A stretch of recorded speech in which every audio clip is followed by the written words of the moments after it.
Hi everybody, welcome to How to Write, Produce, and Make Money Creating Songs for Film, TV, and Media.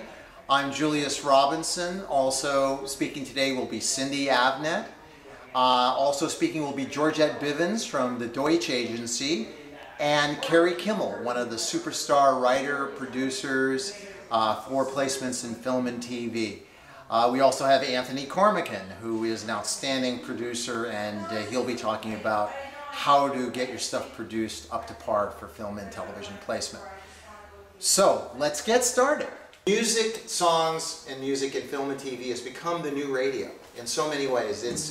It's where people go to find music. They'll tune into Vampire Diaries not just to watch the soap opera, but to hear those bands, and then they'll go to the websites and they will find that song streaming, which most of the major shows now have websites for that.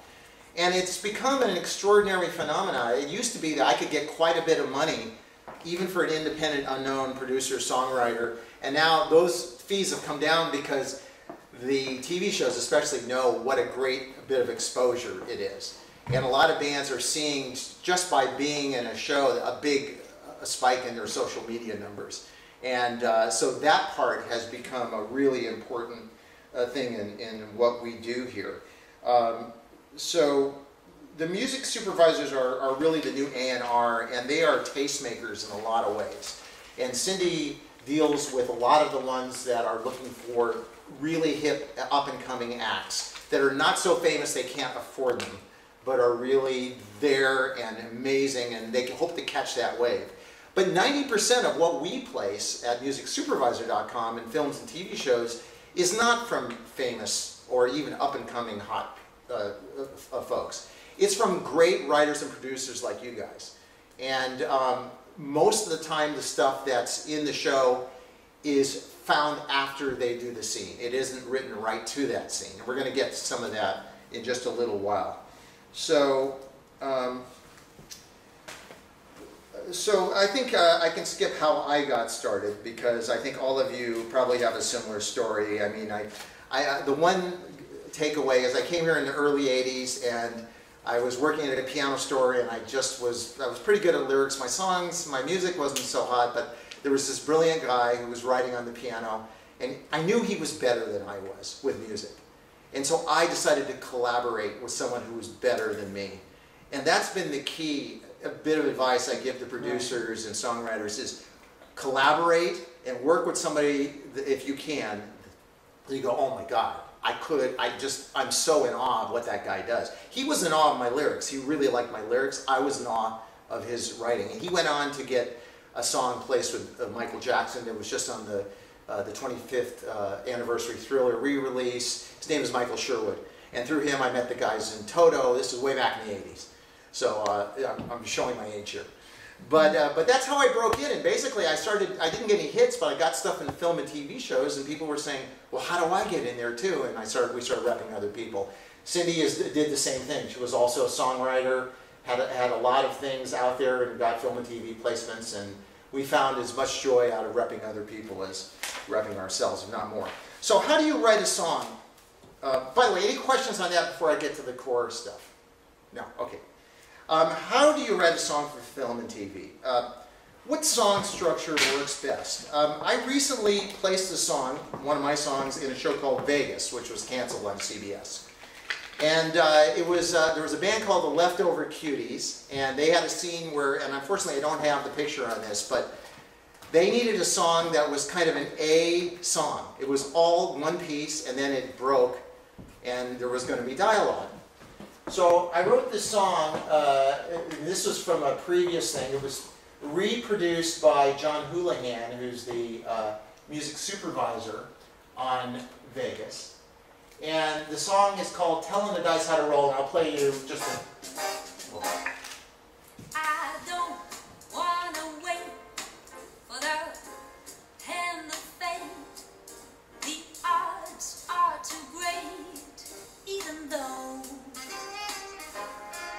I would take every bet in this lover's roulette, 'cause I'm yours, baby, win, place, or show. The moon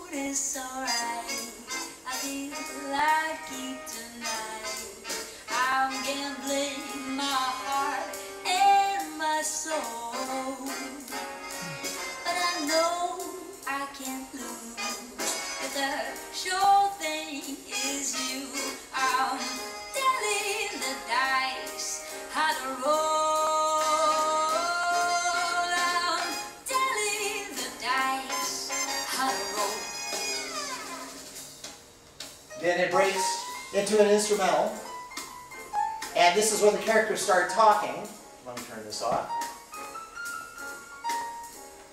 And the point is, this actually was originally an AABA song. Oh, whoops. Oh, let's get you some towels. Thanks, Mike.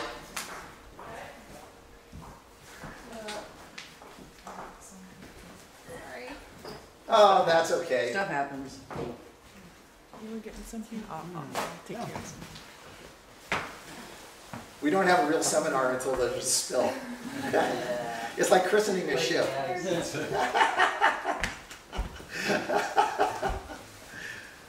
Don't worry about it, it's fine.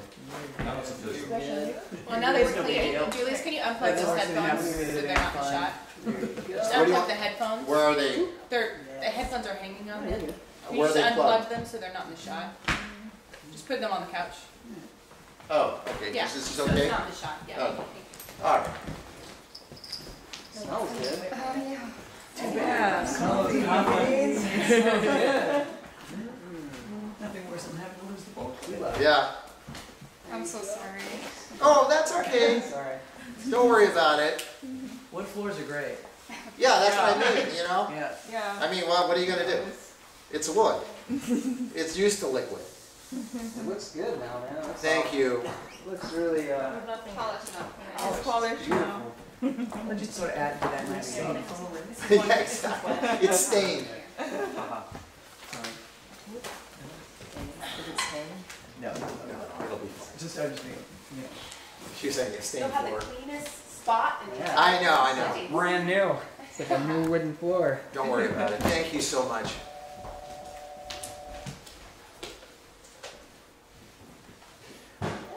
But anyway, you know, the point is that sometimes a AABA structure can work. But, you know, traditionally, you know, the old-fashioned song that we all write is fine, you know, because they're just going to use a section of your song anyway. Thank you. I appreciate it. So you're talking more like verse, chorus, bridge, chorus out? Yeah, I mean, that is the traditional song structure that most people write contemporary music to. I just wanted to play you one example of a song that wasn't that way, and it fit the style because this was a shot in a casino. The Leftover Cuties were playing in front of a bunch of people in a casino. They're walking, the main characters are walking into the scene, and so the lead, they're going to tight shots of the lead singer singing, and finally, when it breaks into the drums, write the dialogue. So in that case, John Houlihan took my basic demo, which was an AABA song, and created an arrangement that worked as well as, or is better than if it had been verse, chorus, bridge, chorus. A bridge, verse, whatever. Bridge, chorus. So, you know, it just goes to show you that sometimes it's not the traditional way that you might use your song. And oftentimes, I think it's an important point to repeat, they're only using 20 seconds or 30 seconds of your song. So sometimes the structure is not as important as, does that piece of music really fit the emotion of the scene? Does it support the underlying drama or comedy of that piece? So you just keep these things in mind when you're writing songs.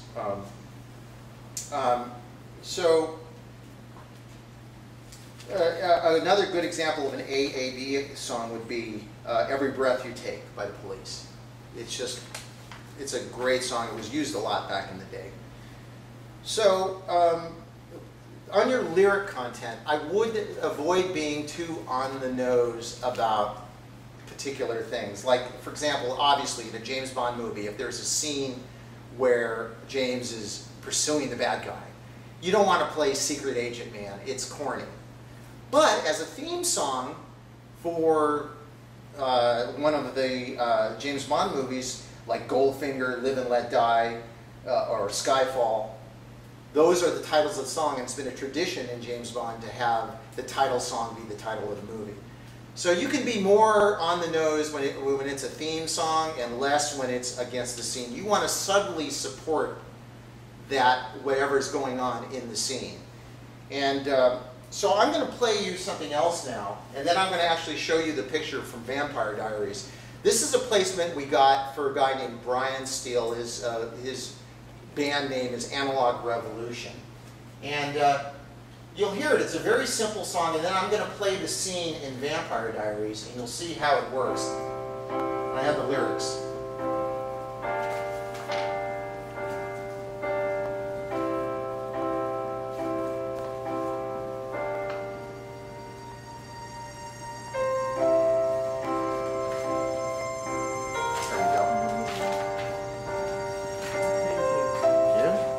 You guys want to pass that around? Those are the lyrics.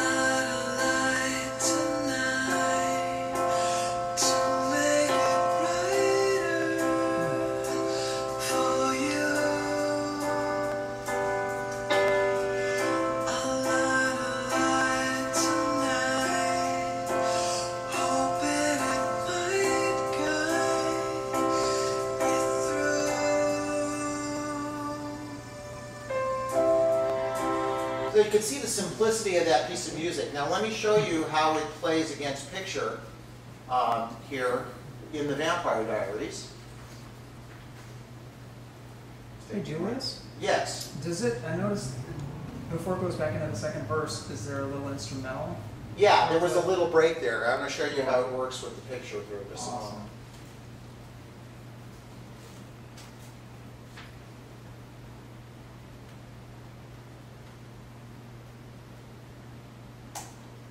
We should pull this up.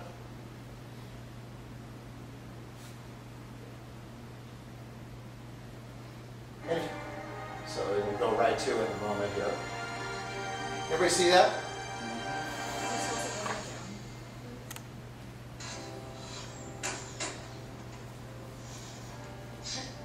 You two are really gonna walk me all the way to the door, aren't you?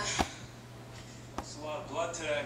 Yeah, I know, but I told you, fine, I have a little headache. Yeah, the sun's about to go down. Rick's gonna be able to terrorize the streets any minute. Yeah, but he can't hurt me. It's you two that we should be worrying about. Won't be able to find us.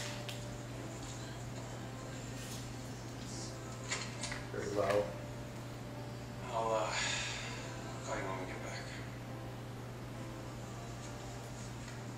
I know it's selfish. I know that it seems like I'm stringing you both along, but I don't know what I'm supposed to do. I mean, if I choose one of you, then I lose the other.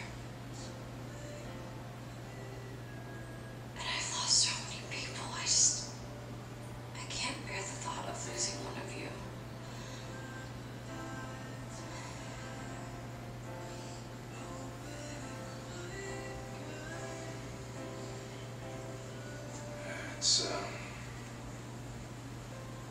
It's been a long day.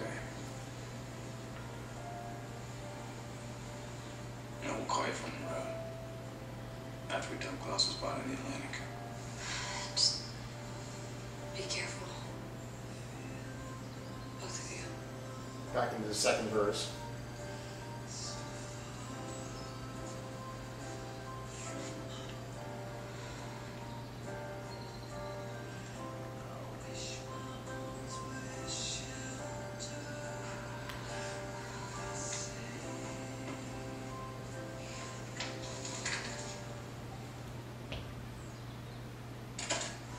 See how that worked with the scene.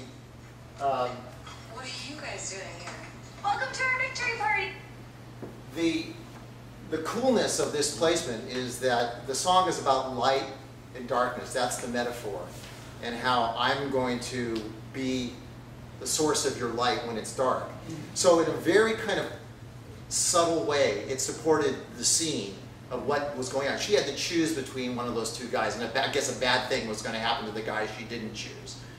So it kind of, for that show, for that scene, and you can see the sparse nature of the arrangement. That was just really basically a piano vocal with some string samples. But it worked great in the scene. We got so many compliments because of that particular placement. And so are there any questions about that and how that worked? Yeah, go ahead, That's the Mike. one thing I noticed, because a typical song like you hear, and I love that, because on the radio you'll hear like Bruno Mars or any Katy Perry, verse, pre-chorus, chorus, verse, pre-chorus, chorus, like there's no instrumental breakdown. But it seems like in film or TV show, yeah. there's that nice little instrumental section before it went back into the second verse, so that I've heard that from over and over again, like maybe while we're writing to add that in so it lends itself nicely. Yeah, I mean, sometimes, in fact, they will artificially put that in because we get a request every time from Chris Malaire, who's on Vampire Diaries, hey, send me an instrumental version without the vocals on there. So in case they need to put a bar in, like they used in the actual arrangement that they had luckily in advance, he'll create that bar. Great to know. God. Yeah. So then we shouldn't worry about that as artists. Just write the song. They can put it in with the instrumental. I would say it's hard to calculate every infinite number of situations in terms of the structure of your song. Got it. Go I ahead. think it's a good thing, though, to be prepared, once you have your mix done, to go ahead and do some mixes of just the instrumental and have the vocal stems and have it on hand, so then because you might get asked. I would routinely do that. Right. I would routinely have an instrumental version, have a version with the vocal a little hotter, the vocal a little down in the mix. Right. This is another big issue. If the vocal is too hot, sometimes it will fight the dialogue. Yes, you're absolutely right. And if you can have the stems ready for instant adjustments, I think that puts you a leg up in the process. That's a great point. Any other questions about that? Go ahead. No, the other thing I was noticing with this song is it's very linear in terms of, there's not like the high-low dynamics and stuff. It's kind of within this one little band. Is that important to do too? Because most of the time if you're doing a song, okay, it's time for it to get really big here and come way down here dynamic-wise. And that was another thing I was noticing with Carrie's, is even though there were changes and stuff, it just seemed to stay within a certain, am I making sense? Yes. He theoretically could have another mix of this where it becomes much bigger in the second part. So you might want to have alternate mixes. Hey, what if I needed it just to stay cool all the way through? What if I needed it to get hot in the second verse and get big? So you have some way to mold that piece of clay to the scene. Okay. As I mentioned earlier, 90% of our placements, we don't get to see the scene beforehand. We're sending the music, and the music editor and the film editor are adapting that to what they have. And I would argue, even when you have the scene in front of you, they're still going to change things and adapt it, depending on the director goes, no, I don't like the way that word is sung right when he's about to say that line. And so, rather you can't anticipate, as I say, any of the number of infinite things. But I think, Finn, your point was very well taken. Have everything there available. Don't put it in the garage. Keep it on a drive that you can access quickly. Yeah. Great. Good. Okay. So, any other questions on that placement? And we'll just move on here. So for TV shows, the songs that we place tend to be subject matters that often support scenes about love, happiness, sadness, partying, going out. So the lyrics need to touch on emotions without being so specific that they won't melt, that they will stick out. Because that's the only thing. Even though, if you're not a famous artist, your song about Aunt Martha's cow is not going to probably work, because it may be beautiful, but your ear instantly goes to that and you lose whatever the scene is about. So how do you do that? I mean, there's no way to really explain it other than to listen to songs by Carrie, who'll be in here shortly, and you'll see how they're beautiful songs, but they can work in a lot of situations. And also, shows have their own personalities. Like Justified, where we made some placements. I don't know, does anybody watch Justified here? It's on the FX. It's a great show. But they do a lot of very Black Keys, rootsy, kind of, what's his name, Robert Johnson, front porch, black, bluesy stuff. And so it's got its personality, but every now and then they'll ask for something that's more normal, you know. Shameless, that's another show that's also in the same vein, dark, you know, Robert Johnson, but there was a scene in a sorority where they needed a Katy Perry sound-alike.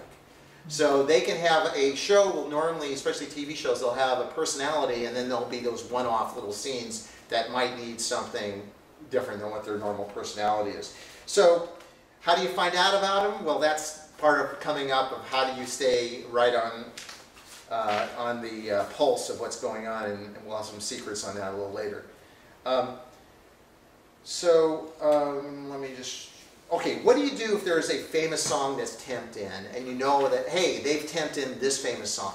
How close do I stick to that song? Well, you can, the number one no-no is do not copy any chord progressions or lyric phrases if possible. You can be very creative with it.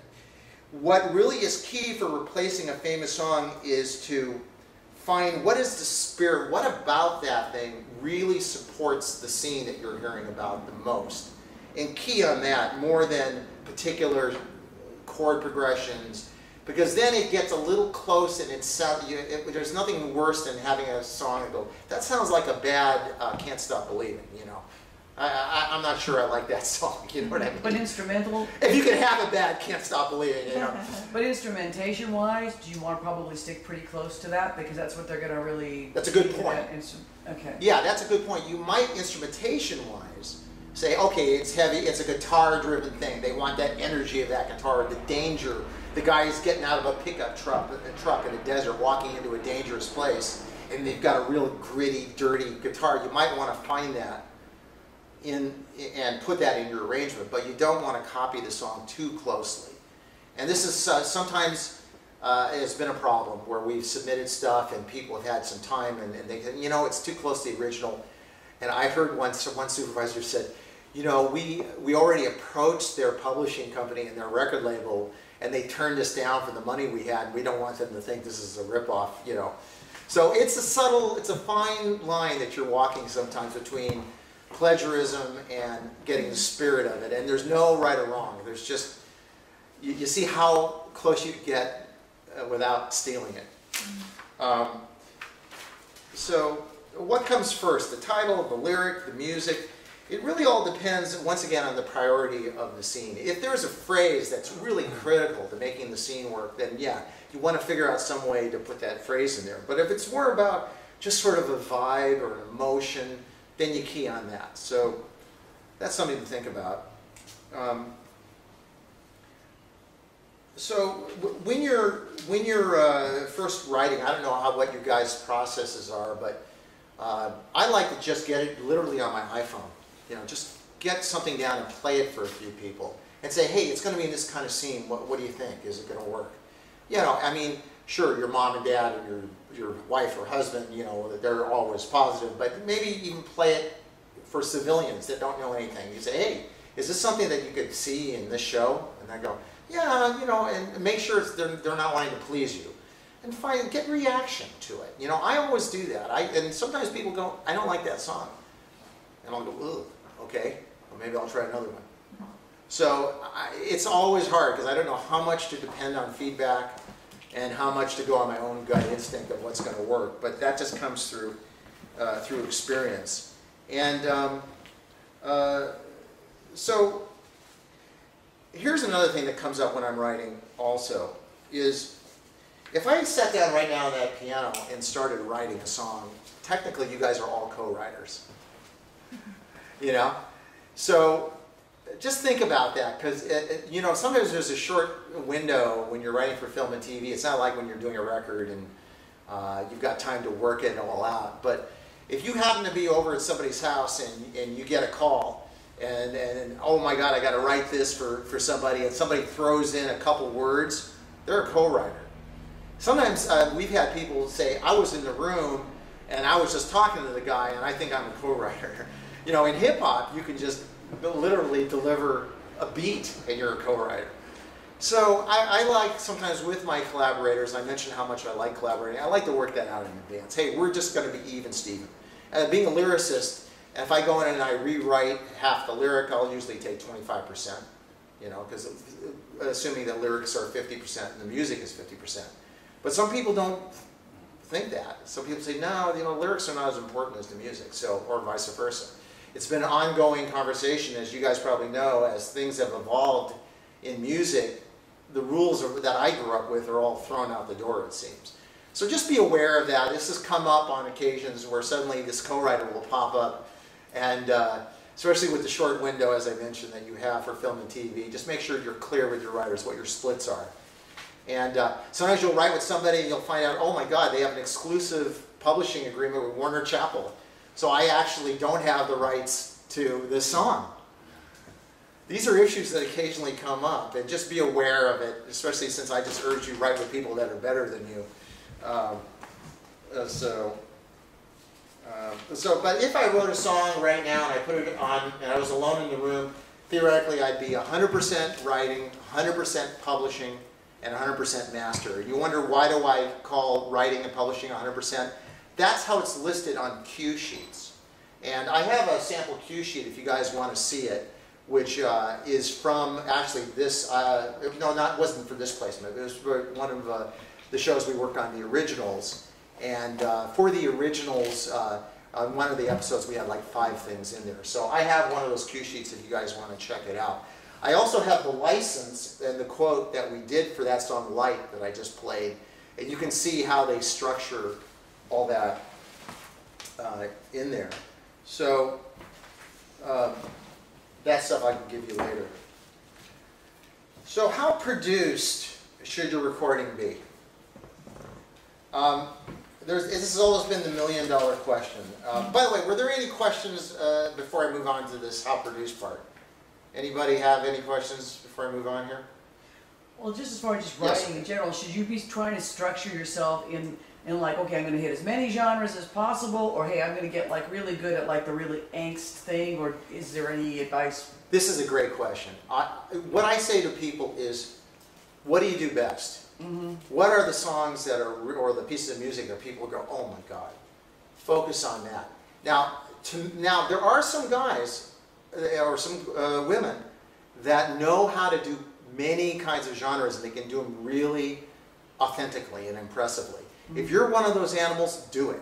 Create that thing. But I think your brand is important. And if your brand is, man, this guy nails the blues. It doesn't come up as often as Katy Perry, but when it does come up, you're in the conversation much quicker. You know what I'm saying? Does that make sense? Mm-hmm. And so to answer your question, I would say you can have, I mean, if you want to cover your bases and try a few things, especially if you're working with a co-writer that's good in that area, or a co-producer that's good in that area, go ahead and do that. Spread out your portfolio of songs, so to speak. But as far as you sitting down and writing something, do stuff that you believe in. And also you maybe research and you go, this show needs, or this film I'm reading about could sure use stuff like this. And it falls into my wheelhouse of what I do best. Does that make sense okay? Yeah. So how produced, you know, this is always the million-dollar question. I had a rough of that song, Dice. You sprung a leak on your wrist there, I'm sorry. Oh my God. Here. I'm bleeding. Here you go. We're spilling, we're bleeding. I know, it's like... I must have picked a scab or something, you know. This is a war, folks. Blood. Blood, sweat, and tears, one of my favorite bands. So I got the blood, I got the sweat, and not the tears yet. I think we'll have that by the end of the day. Anyway, so, you know, I had a demo of Telling the Dice How to Roll, which I've placed in lots of films and TV shows. It was a pretty crude demo that I did. Just, it was recorded on a computer, fake horns, but the song was so good that people still placed it a lot. Now, John Houlihan said, not good enough for featured use, which is what it was. I wish I had that footage, but they cleared it off the CBS website and I never got it. But it was really featured. I mean, the singer is literally, she's right in the, and it couldn't have been faked. And so they had to re-record that. So the answer is as good as you can afford to do now. You know, piano vocal like what Brian Steele did on Light was adequate for that, and just a little sample strings. But if you're going for a big rock piece or a big band piece, and you can spring for some horn players or string for a cello player to come in and give it that real thing, I would do it. My ear is so sensitive, I can tell, even the good samples, I can tell when they're library samples. And with strings, it's become part of the popular, you know, audio. People kind of are accepting that level of strings for samples, but still, I know the difference. And it's expensive to go do a string gig, you know. You're going to spend $1,000 just to get 5 people, you know. But if you can get a cellist, there's some great cellists in town, or a violin player, or a great guitar player to come in and really make your basic track sound better. Suddenly it goes from, you know, an 80 to a 95, just having that one instrument in there. So I'd recommend do as much as you can do. If you know a guy who's a buddy who does great electric guitar, bring them in. Whatever you can finagle to make that piece sound as great as possible. Now, a producer, when you feel like you do need a professional producer, how can you work that out? Well, a professional producer is going to come in and they're going to really know how your arrangement is going. They're really going to know how to fix that piece of music that you've written and make it sound more like a record. And I think they're worth their weight in gold. Now, the deal that I like to do is I like to just pay them up front for their services and be done with it. But a lot of times I don't have that kind of money. I really want to work with somebody, so I'll say, hey, look, let me pay you 50% of all my income off the first, you know, placements I get with this song. And a lot of times producers, if they really like your song, they'll say, sure, okay, I'll take this a little bit up front and pay me the other $1,000 you owe me when you make the money, you know, 20% every time or 50% of what I make on it. So you can work out deals with really excellent producers. And I think unless it's a friend, you got to throw some cash in up front. Hopefully the cash up front is all you need.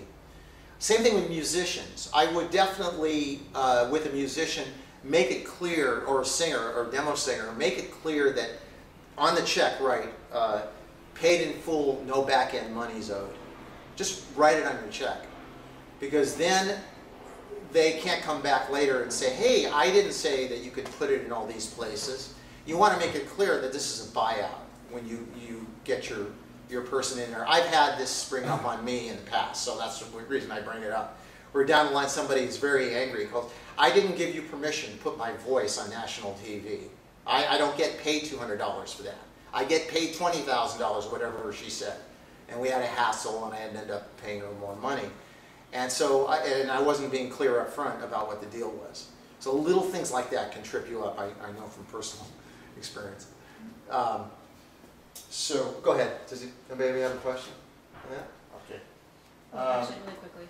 Go This is ahead. technical, but do you put that on the back where you typically write like for deposit only, or do you put it on the front where it says like purpose? You know on your check, on the bottom where you put the purpose of the check? That's where you put it. Yeah, paid in full, no back end money's owed. And it's right on their check, so, yeah, go ahead. Also, there's a, because I've had to sign a few of these recently, there's a form that you can get that they have to sign that says you agreed to no further monies, you know, Yeah, you throughout can, the universe and all of that. yeah, Finn, I agree with you. I mean, if you can get people to sign that, that's great. You know, it depends on your comfort level. You know, Right. people are pretty It's a good. little weird. Sorry? It's a little weird. It is a little weird sometimes. Yeah. So sometimes I'll just write it on the check and I'll go, here you go. But I'll definitely say it verbally in advance. I just want to let you know this is what I'm paying you is going to be a buyout. And they'll go, okay. And then I write it on the check to back it up. So rather than slapping a piece of paper in front of them before they start working for you, I don't know. It depends on the person. You know, my music attorney would say, F that, slap it in front of them. You know what I mean? Yeah. I just did, sorry to... No, please. But I just did a session where I brought a couple percussionists and a guitarist in for another composer, and we finished the session. I had no idea about it. Then this guy, the composer, sent me these forms to give to him. They were like, I'm not signing anything. Yeah, exactly. Yeah, Yeah. so it can be. Well, you know, my opinion is contracts are only as good as the people behind them. If someone is a troublemaker, litigious, and always, you know, one of the big red flags is when somebody slaps a non-disclosure agreement in front of me. We're going to have coffee, and they give me a non-disclosure agreement, and I go, this person probably has problems, you know, with people, you know. It's about honor, really. I mean, you know, we're all in this game together, writing songs and producing them and trying to make money. And, you know, dude, I'll do you a solid, you do me a solid. Let's, you know, you want to work with people like that. And you find out very quickly when people are not like that. Unfortunately, you learn the hard way. But that's a great point. Cover that. Okay. So jumping back a little bit to a subject about song structure, one of my pet peeves, and I just want to throw this in here, are sound effects, weird noises, drum bars, stuff like that. I hate it when I hear a car engine. When a car engine, they thought it'd be cool to have a car engine in front of their song.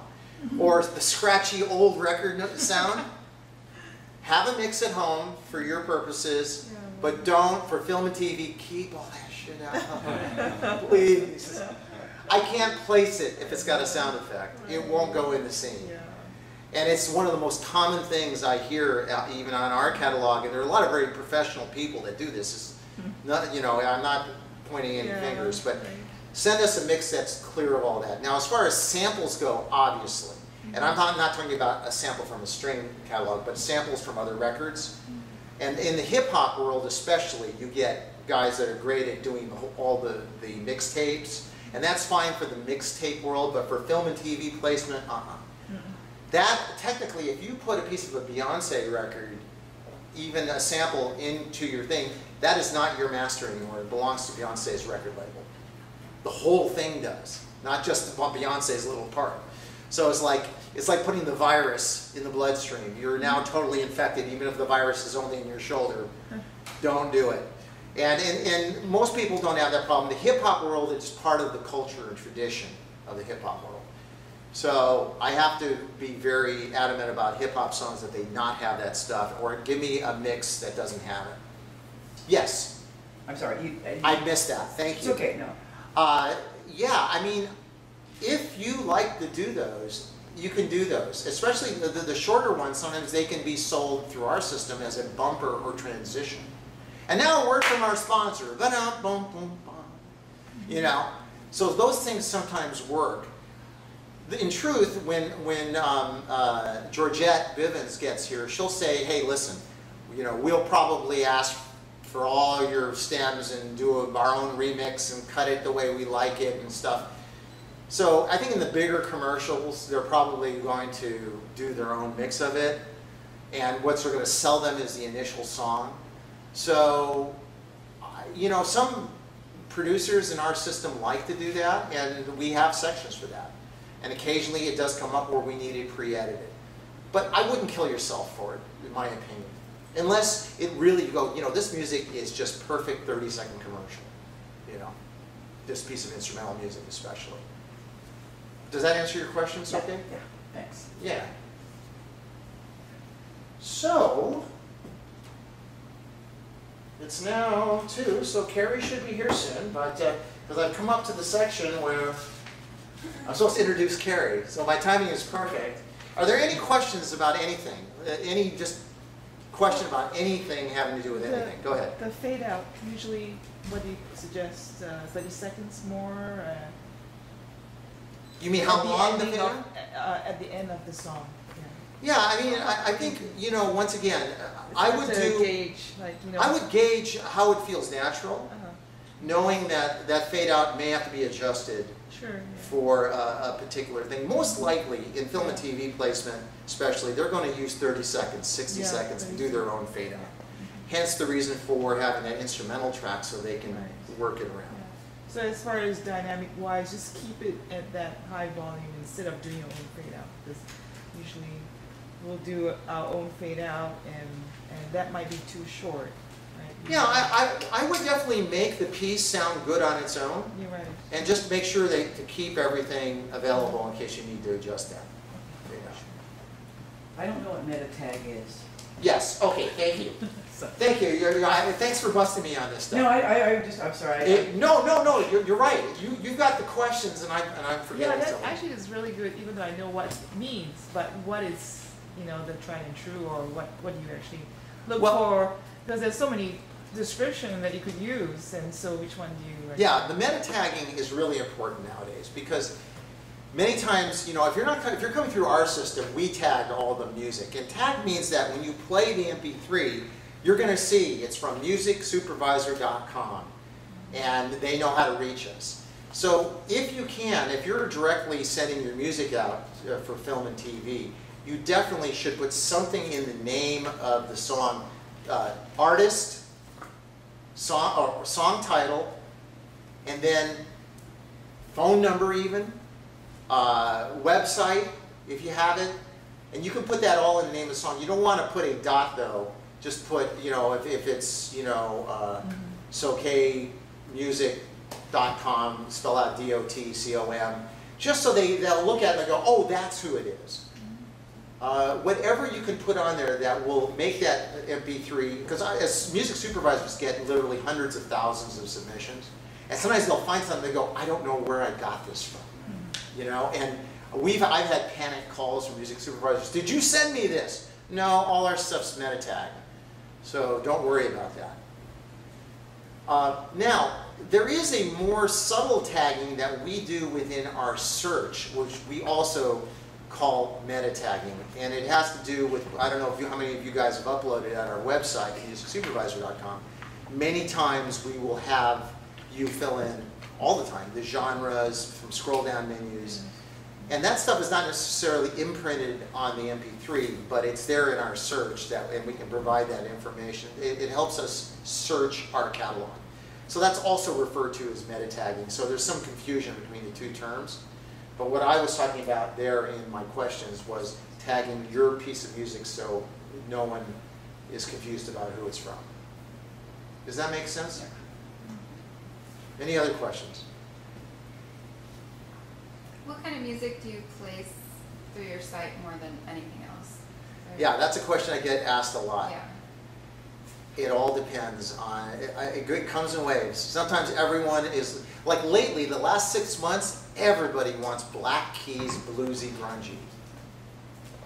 I don't know. It's the flavor of the month, you know?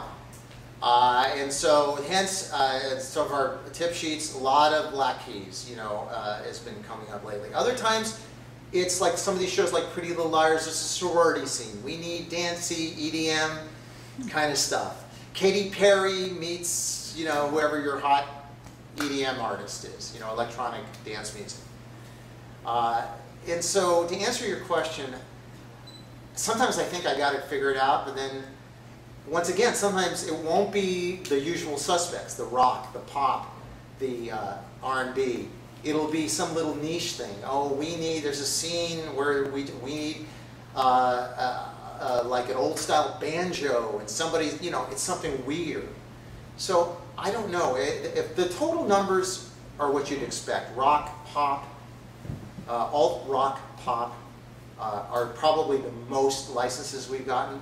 But we also get a lot of scoring cues. We get a lot of world music. We actually have a world music catalog that's in our system with music from Scandinavia and from all kinds of weird places. So it depends. Once again, to answer a question I got earlier, do what you do best.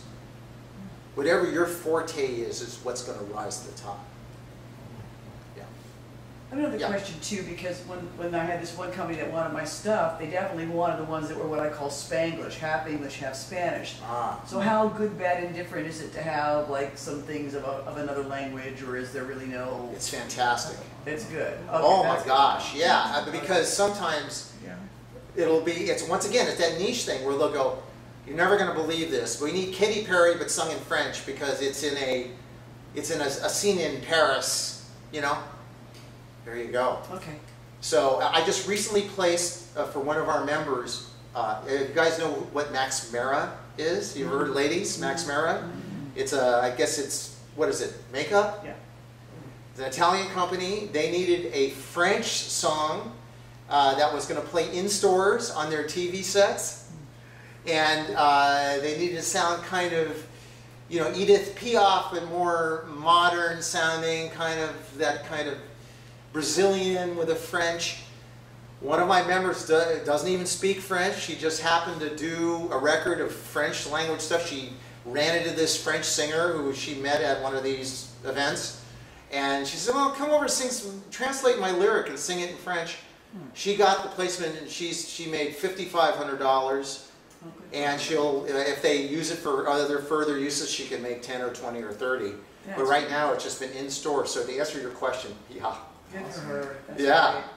Yeah, if you can find weird ways to stand out like that. Oh, I've got a Spanish for Spanish is obviously big, you know, there's so many, you know, novellas and Spanish networks and that stuff comes up. Well, you see, the thing is that, but it wasn't all Spanish. Like I said, they're Spanglish. They're half English, half Spanish. But those were like the first ones that they wanted. Yeah. And that really surprised me. Yeah. Okay. Yeah, that's a great question.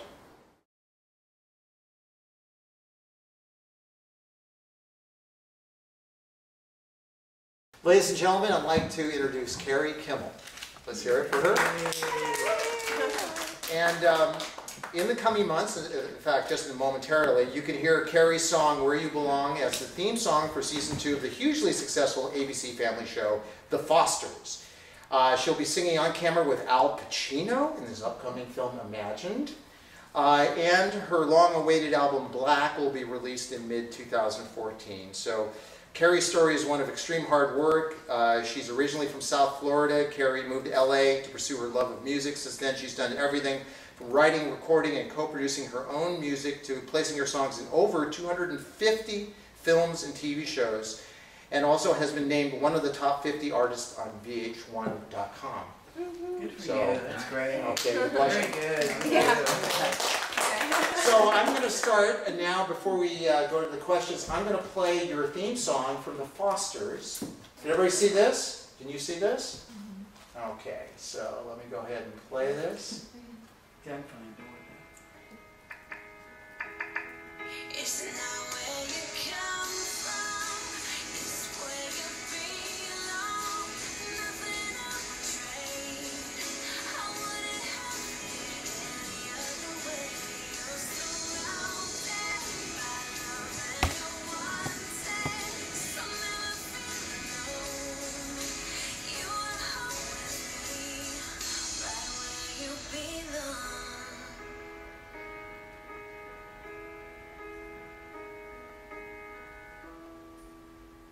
Nice. Nice.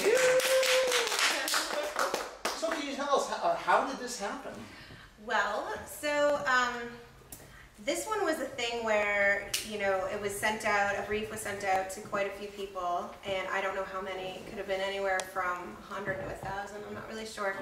And everybody submitted something, and then they narrowed it down to the ones that they liked the best, and it was, you know, when I wrote it originally, I kind of skimmed through what they sent me. They sent me like the first episode. I kind of skimmed through that, read like what the brief was about, and it was a really interesting show, and it was something that I felt like, you know, is either going to do really well or just totally tank, because it's about, do you guys know what the show is about? Yeah.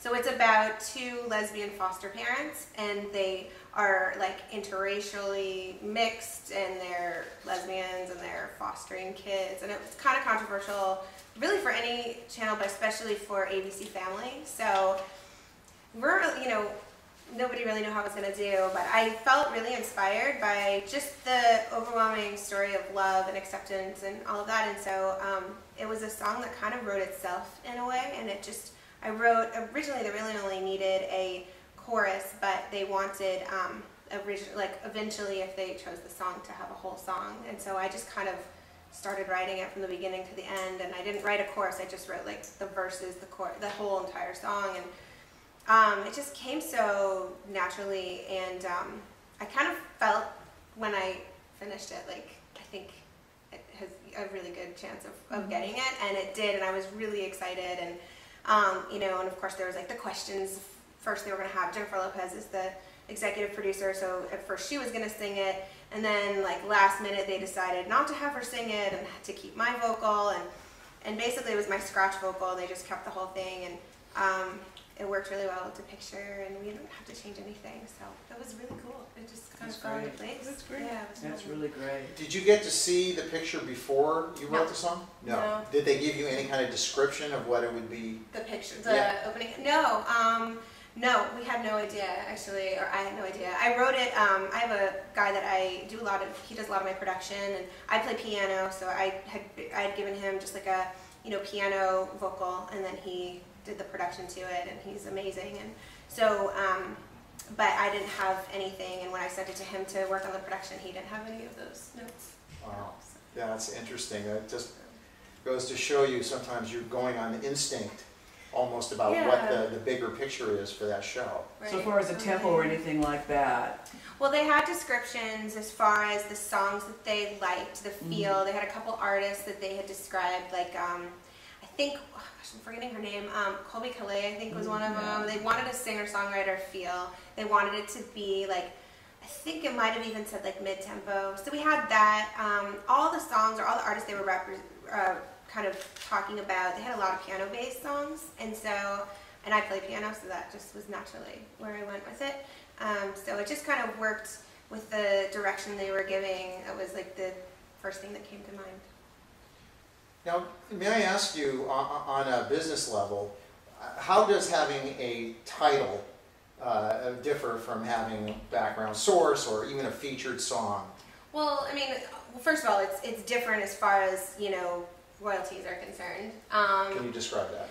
Yeah, it's hard to give specifics, but No. I would say that you obviously make a lot more with a theme than you would with a background song. Plus the fact that it's always playing. We're going into season 2 now, so the way they did this show was they kind of tested it out because it was so controversial. They wanted to make sure that it wasn't just they were going to waste a lot of money and time and whatever. So they did 10 episodes. Then it did so well that they wound up finishing season 1 a few months later, and now season 2 is starting later this month. And I think they're at like, almost 2 million Facebook fans or whatever, and it's such a short time. And they're just doing really well. The show's doing really well. So. Now, what about a soundtrack record or anything like that? They put it on. Well, so with a main title, most times it's a buyout, which basically they,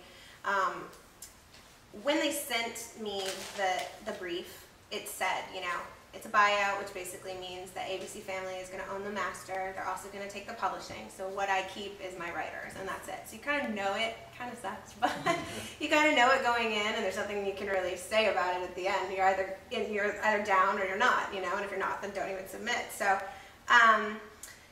so yeah, they since they quote unquote own it, they put it out on iTunes. They make everything from iTunes, and that part of it. Not so much. But but like I said, I knew that going into it, so it's not like I can be upset about it. Right. Yeah. So, and also, if you think about it too, on the side of like being an artist, it definitely increased my fan base, and it took those fans over to the other songs of mine, and they've downloaded a lot of my other songs and have become fans of me through the show. So there's a lot of good to it. Good. So normally, do you get a chance to see picture, or do you work blind most of the time, just on brief?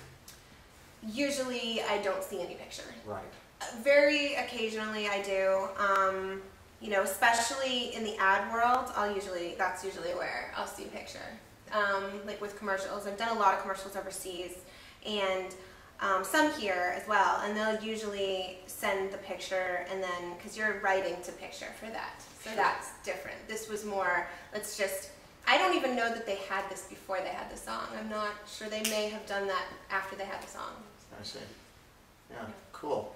So the process is a little different if you see the picture as opposed to just writing from the theoretical point of view. Yeah, I mean, I kind of like not seeing the picture because I like to be driven by the creative aspect of it and not really have to kind of put anything in a box or think about too many external factors. Because I feel for me, it can maybe affect the creativity side of it, you know, and make me feel a little bit more like I have to edit myself. Now, how do you go about writing songs? You have 250 placements. You must have hundreds of songs. Yeah, well, you know, actually, I have quite a few songs, but the ones that I actively pitch are really, I would say,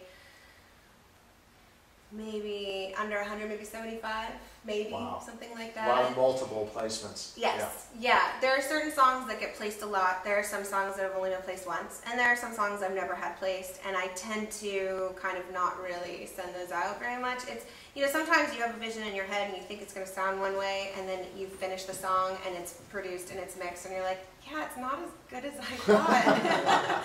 It sounded a lot better in my head. And so when that happens, it's like, okay, fine, you know, you can either just put it aside, you can redo it. For me, I typically just put it aside and start on something new. Is there something about those songs that are popular that you find there's a string, there's something that connects them? Yeah, definitely.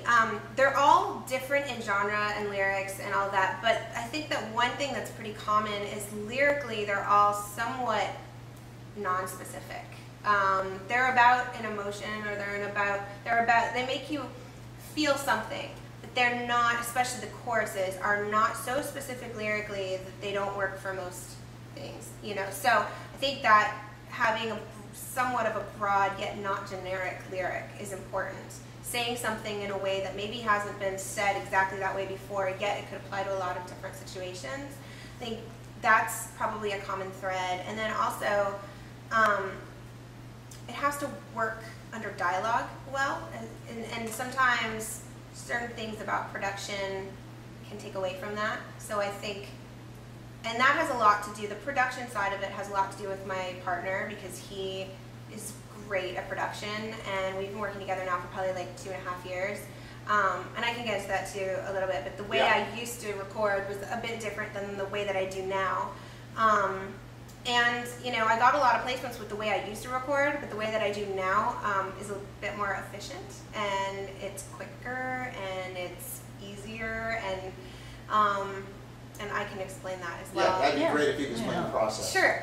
So I used to do what a lot of people do. I would rent a studio, I would hire musicians, an engineer, and then somebody to mix it afterward. And as you guys probably know, it's really expensive to do it that way. And when you're doing something that way, you're putting a lot of, a lot of like, not your eggs in one basket, so to speak, but like your hope for that song's got to be really high, because you want to have a return on everything you just spent. And so let's say if you're doing it that way, it costs you $1,500 a song. Well, that means that you have to get a license that's going to pay at least that much just to break even. And so while that's definitely one way to go, I started working with, I have a guitar player who I just thought was a guitar player until I realized we went into a session, and I had a really genius idea of recording a song and shooting a music video all at the same time, which was an awful idea because so many things went wrong. But he totally saved the day. Like, we had an engineer there. It was at a studio. The studio was really cool looking, and we started shooting this music video, and we were like really playing. And the engineer, it was like he had no idea what he was doing, kind of. So everything was distorting, and things weren't working, and like some things like weren't even plugged in right. And then my guitar player Joe, he was like, all right, let me fix this. And I had no idea that not only did he run Pro Tools, but he was an amazing engineer, guitar player, played bass. I mean, he mixes, and I kind of like, we started working on that one song together, and I realized, oh my gosh, like he's actually super talented. And we kind of formed a partnership. We worked out a deal where it made more sense, where he was going to basically be paid on the front end and the back end if it got placed, but it was at a lower rate on the front end, so I could actually record a lot more songs that way, and it would work out better for both of us. Since I get so many placements, he's going to see back end, and so it wound up making the most sense for both of us. He's getting steady work where he's definitely going to get paid no matter what. And then when it gets placed, which it usually does, like he gets paid on the back end as well, a smaller percentage than, you know, if he owned the song with me. But then again, I'm fronting all the money on the risk that this song could do well or not do well, and I'm writing everything as well. So, you know, it's kind of my responsibility to take. How do you do that? But you make him a co-publisher or No, we just have an agreement where he makes a percentage of the master fee. Okay, so you'll he just lines pay it. up. Yeah, exactly. Okay. Yeah. That's cool. So, you know, so I'm still able to retain a lot of control and ownership over things, but yet, you know, I value him and he brings so much to the table that I feel like it's only fair to share the back end with him. So really, in essence, you've created a team Yeah. that is going to produce Carrie Kimmel branded music. Yeah. Yeah. And that's, then we yeah. actually also, last year, I guess the end of last year, started a band together, and we've Oh, yeah? been, and that's a total collaboration between the two of us. So we kind of have like two different things going on, my stuff, but then also the collaboration between us, which is going really well as well. So it's Oh, been yeah. fun, yeah. Yeah, that's really great. different, but kind of fun. That's fantastic. I wanted to play another song. I think it was Remember, Oh, which right. in Vampire Diaries. Yeah, that's one of the songs that's been placed a lot. Actually, you guys have placed that song quite a few Yeah, times, we have. too. That song is, it seems to always work. Yeah. So we're going to fire that up right here.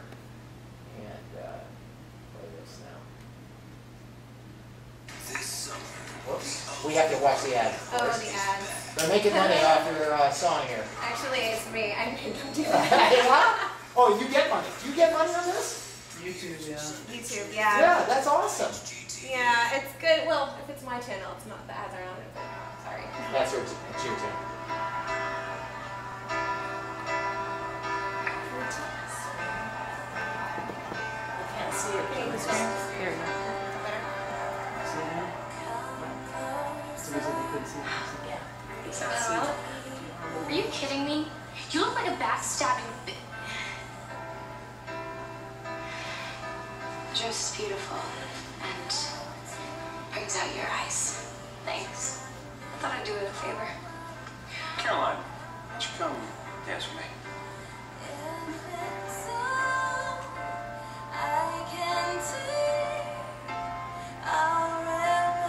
I know you said to kill her with kindness, but can't I just kill her? I see you found the dress. It's from Klaus. Don't ask. You know you have him wrapped around your little finger, right? If I had Klaus wrapped around my finger, then I would be here with Tyler right now. You making any progress with the dress thief?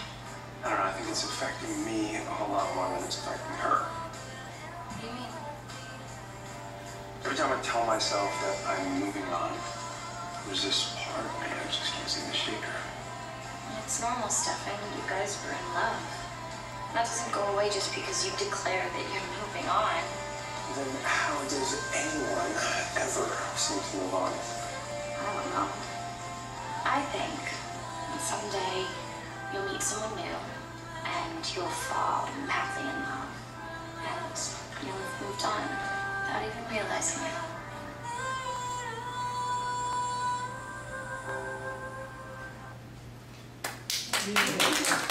You see how the ending, they let the song end and your ending ended the scene, Yeah. which is very cool. And they edited it in a way where it went on quite a few times. Yeah. It doesn't do that in the real song, but yeah. Yeah. Yeah, I mean, it's beautiful the way it works and the way the lyric kind of supports with the emotion. That's what's going on without being specific at all. It sounds like something playing in the background in that part. Yeah, it's gorgeous. So, how do you deal the creative level with music supervisors, directors, and producers? Well, as far as like a work for hire or just in general? In general, I mean, what's your takeaway from working with music supervisors? What works best on the creative level? Well, what I was starting to say before, where the production and the vocal doesn't compete with the dialogue, I think that's really important. You know, the fact that the lyric works as well is really important, and any music obviously is there to create an emotion and make you feel something. And I think, you know, certain songs evoke a feeling of attitude or darkness or happiness or whatever it might be. And I think that when they hear that song, if it makes them or whoever the listener is going to be feel that emotion, I think that's kind of what they're looking for overall. Right. Yeah. So on the more the business side, how did you first establish contacts with people that could put your stuff in the movies and TV shows? And how do you continue to do that? Well, it's interesting. So I started from like major labels, major publishing deal. I had a deal with Atlantic Records in New York, and then I had a deal with Chrysalis, and then I had another deal with Virgin. And then I got out of all my deals, my publishing, my record deal, even my management. I got out of everything, and I started kind of trying to figure out what I was going to do now that I wasn't attached to any companies. And what I think happened, I get this question a lot, and it's like I can't really remember exactly what happened. I know a couple little things, and maybe it wasn't one thing that happened. I remember writing with a guy, co-writing, and he got one of our songs on a TV show, and I think that was part of it that sort of like made me think, oh wait, maybe I can actually do this for, or to make money, or like maybe I can pursue this on my own, meaning like this is another avenue that people can actually make a living, I guess. And so I don't know that I consciously started meeting music supervisors, but over time I'd meet a music supervisor, then I'd meet another one, and that one would introduce me to somebody else. And it was something that built over a period of time. It took quite a while to build relationships and maintain those relationships and really get to know them. And obviously they keep moving around from show to show, and you have to know kind of where they are at any given time and know what to pitch them. Also, I got a call to, this was like just one example, I got a call to do a song on this movie called Ella Enchanted, and I was supposed to sing Respect, which was, like the cover of Respect, so I was going to sing that song. And I went into, at the time, the president of music at Paramount, or not Paramount, at Miramax, he's now at Paramount, but at Miramax, and I went to his studio to sing the vocal, and he was just, very complimentary of my vocals, whatever, and he seemed to love it, and so I thought I got it. I'm like, great. And then I get the call that actually Kelly Clarkson's going to sing that song. I'm like, oh, fine. But they wanted me to sing the title track instead, so that was awesome, and I wound up singing the title track. It was, did a music video for it, it was played on Disney, and it was on Disney Radio, and we, Jesse McCartney and I were on the soundtrack, and we we went on like a mini tour together, and we hosted this thing on I think it was like the Discovery Channel and ABC Family or whatever. It was really fun. It was kind of something that sort of opened doors to other things, and that was probably one of the first things I ever did. So that's great. Started it maybe, or was one of the things that started it. Yeah, that's great. And maintaining those good relationships over time. Now you're getting incoming calls where they're saying, hey, Carrie, we need something from you for this or that. Yeah. That's great. Are there any questions you guys have for Carrie?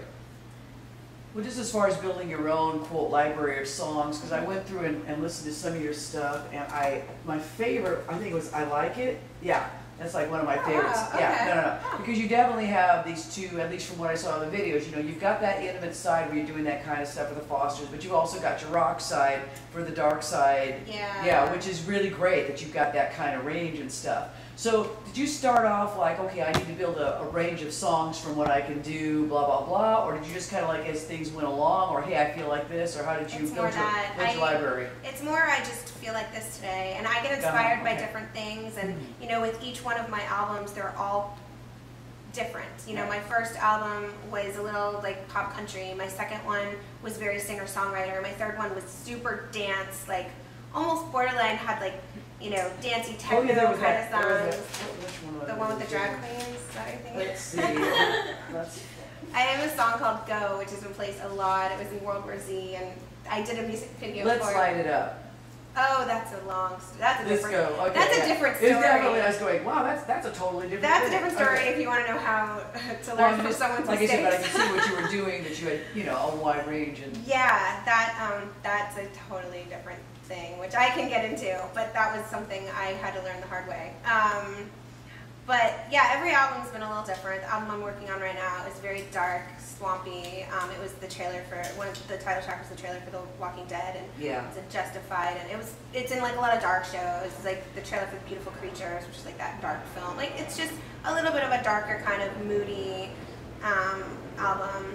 But then every once in a while, I feel like writing something fun and silly and stupid, and I'll do that too. So it's good just because it does build a variety, and somebody is looking for something, there's a better chance that I might have what they're looking for. Right, but like I said, you just seemed like, I feel like doing this, I'm going to do this instead of like, no, I need to stay right here because this is what I'm getting paid for. You weren't, Yeah, I think coming from the label side and feeling like when I was signed to a label, I was kind of in a box, and I think I started rebelling against that when I got out, and I was like, you know what, I'm just going to do whatever I want whenever I feel like it, because whatever I'm being inspired by that moment is going to be way better than something I'm making myself do because I feel like I should. So. Right. So you have had the ability to be a chameleon in some ways. Yeah, and I love so many different types of music. So when you're signed to a record deal and you have to be one thing, which makes sense that why they want you to be that one thing, it's a bad thing, almost a negative thing if you have so many influences, because it makes it difficult to kind of nail down a direction in a specific genre. But then when you do what I do, it actually works to an advantage. Right. So if there was any advice that you could give to people that are kind of starting or in mid-level in terms of film and TV placement, what advice would you give? I think working with some music placement companies is good. I think, you can't be everywhere at once. You can only know so many people, and even after doing this for quite a while and knowing the people that I do, and I have really great relationships, I don't know everybody, and there are people that other people know that I don't know, that I will never know about that placement or that opportunity. So I think it is good to allow a company who knows what they're doing, like you guys, to really be out there and finding those opportunities for the songs that you have. And then also, it is good to have a variety. If you have the same, 10 songs that all sound the same, it's, I think it's better to have 10 songs that all sound different, and they evoke different emotions, and they're about different things. And so that's obviously a good thing too. Right. Great. So when you find an opportunity, and you're not going to pitch a song that you've already written, how long does it take you to, I guess, study the opportunity and then write it and then record it and then like how long? For me, not long. This is what makes me a difficult person to co-write with, is that I kind of get an idea and I just run with it, and typically I write a song in 30 minutes, because if I'm not feeling it, I get super bored and I'm like, no, it's like, I don't usually spend too long on a song. I just kind of get an idea, and I'm either inspired by it or I'm not. And if I'm not, I don't really like forcing things. And sometimes I do anyway, and it never comes out as good as it would if I was just inspired by it, and just let it kind of almost write itself. So Joe, who I was saying before, my production partner, he's super fast.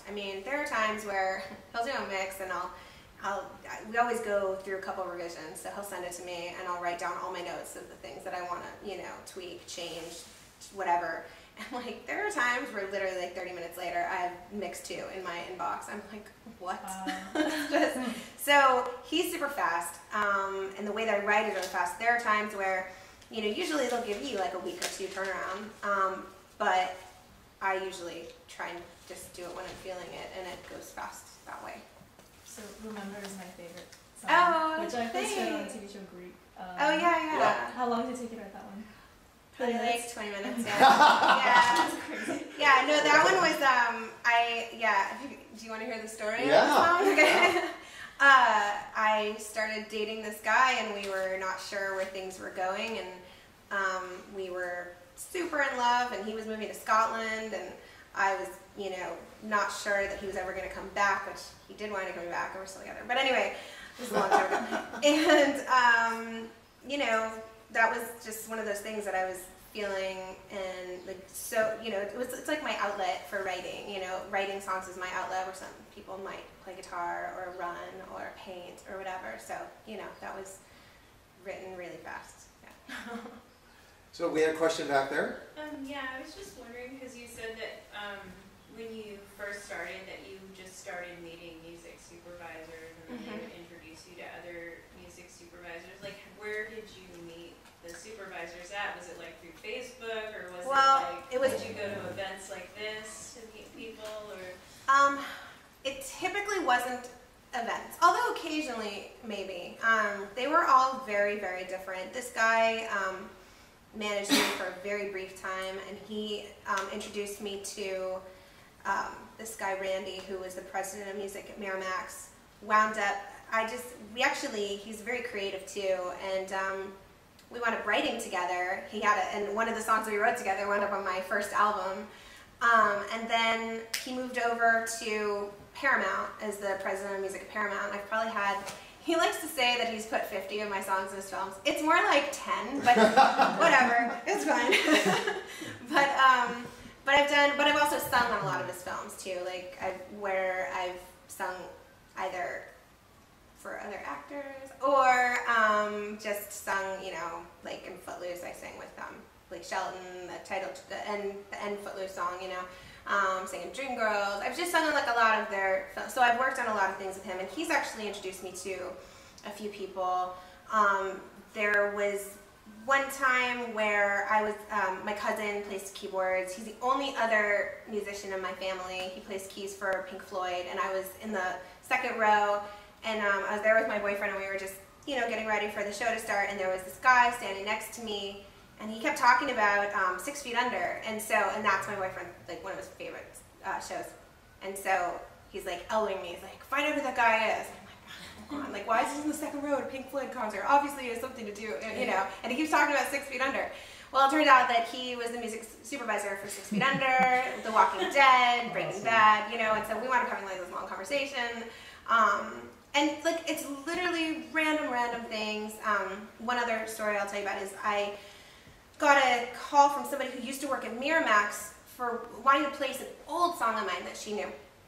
And she wound up, you know, she called me, and I sent her that song, and I sent her a couple other songs, and then I thought, okay, like a couple months later, I was like, you know, I should really touch base with her and send her some new stuff. So I emailed her, and somebody else emailed me back and said, oh, actually, she was just filling in for me while I was on maternity leave, but I'd love to meet you.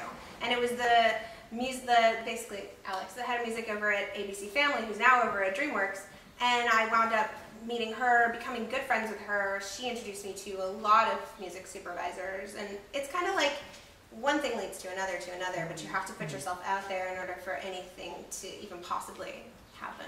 Right? Have you always written songs in 30 minutes? Like you know, the music, the lyrics, everything? Or did you kind of start where it was long and then it became quicker? Or was it always like just 20, 30 minutes and you were done? I think it was always pretty quick. And I think that's part of my personality, for good or for bad. I get really sidetracked easily. I just, like in school, I could never sit still. I was always like tapping my foot or writing something down. Like I never was listening. I would get up and go to the bathroom like 16 times just because I couldn't sit there.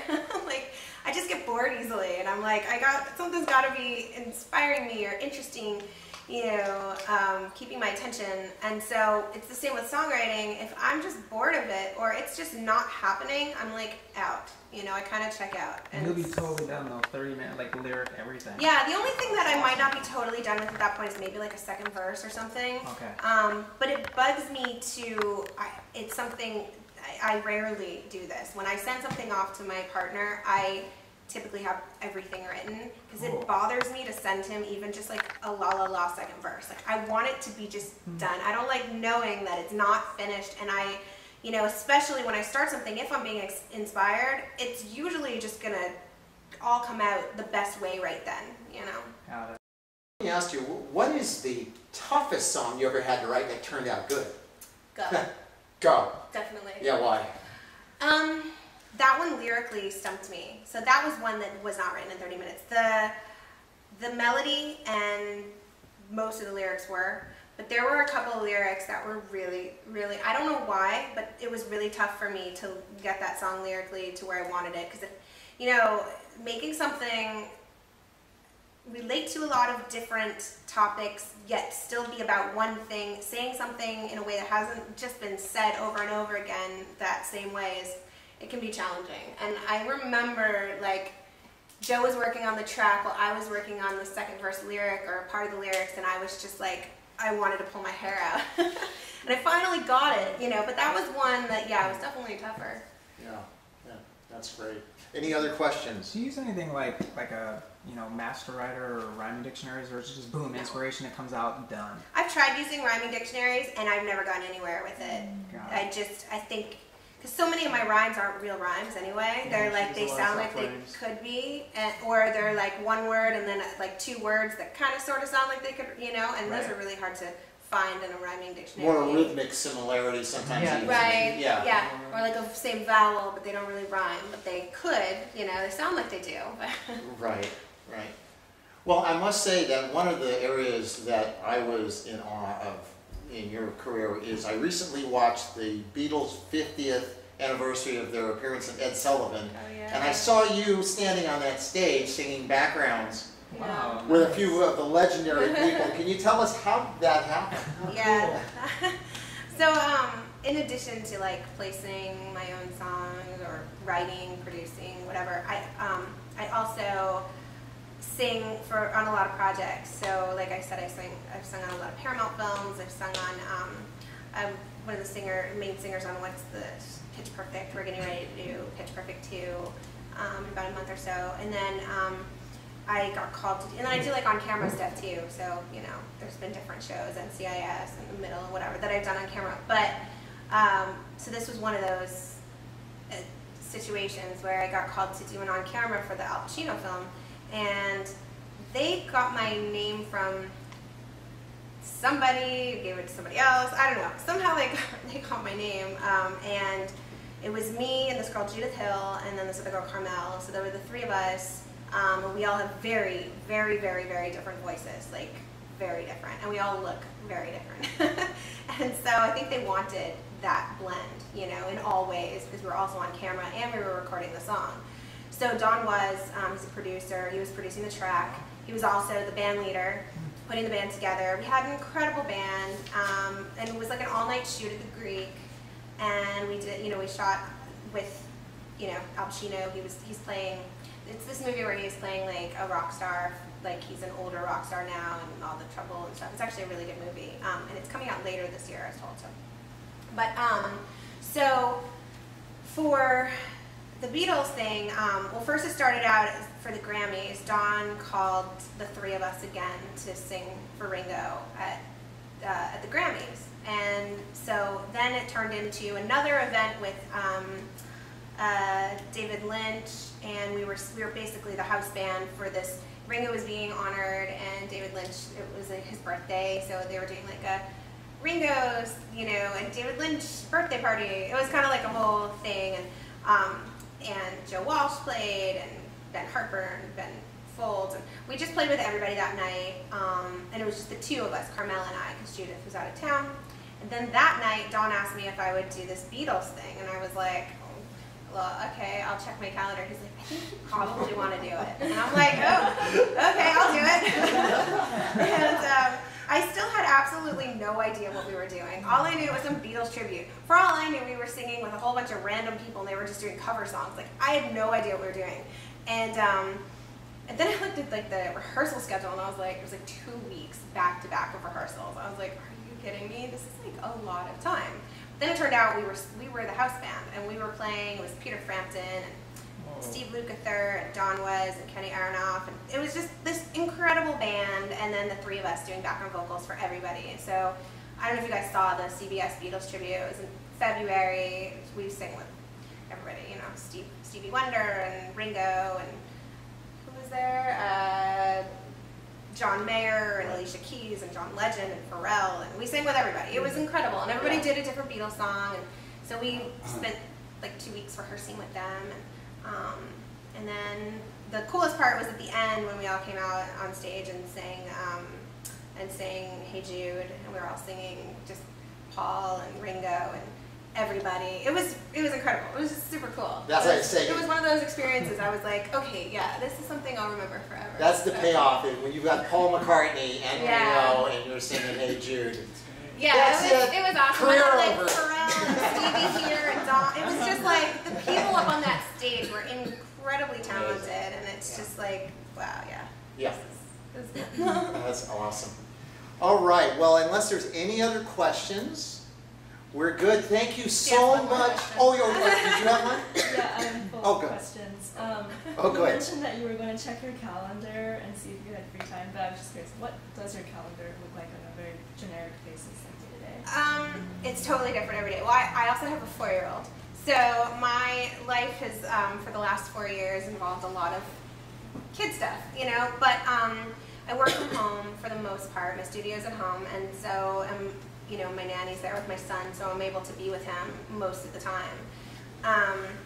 And, you know, the thing I love about what I do is I kind of get to do a little bit of everything. You know, like sometimes when I'm not feeling creative, I just do more business stuff, and I email different music supervisors or do research on shows or set up meetings where I actually just go in and meet with them or go out to lunch or whatever. So it's more the business stuff, and then other times when I'm feeling really creative, I definitely take advantage of that, because that's fewer to, you know, that's kind of like more coveted, you know, time. That's more, you know, like when that comes, you want to take it and drop everything and just go, and, you know, 'cause that's when you could be writing that like really special, amazing song.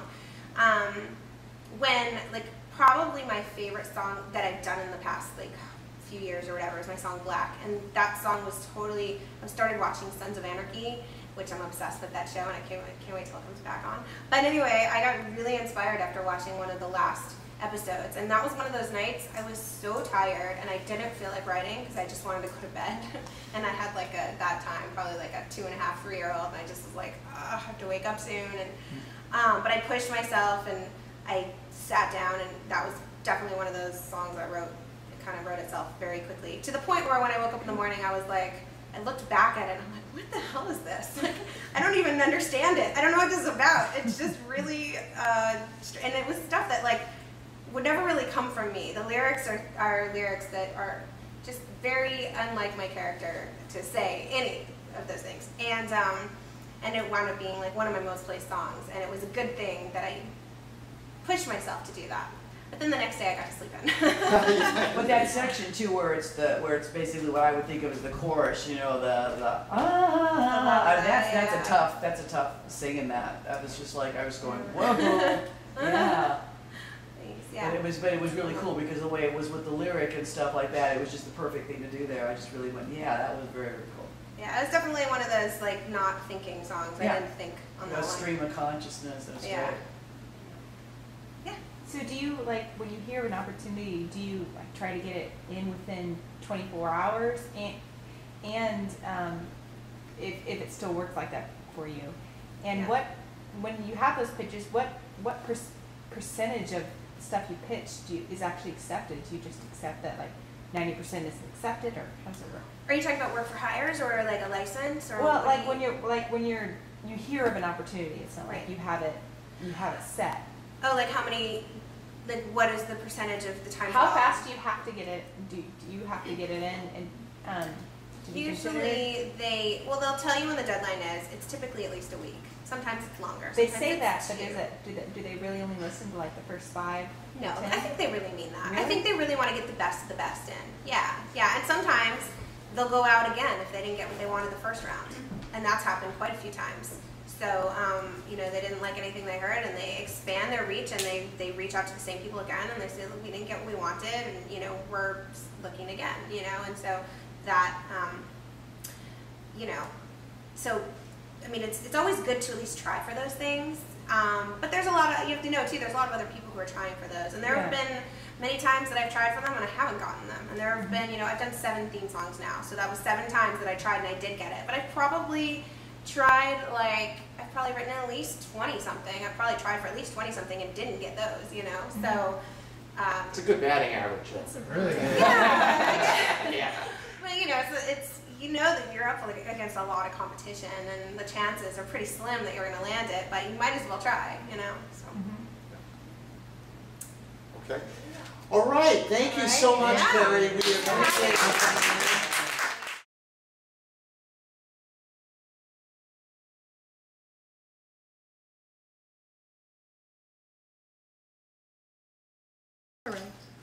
Ladies and gentlemen, I'd like to introduce Georgette Bivens from the Deutsch Agency.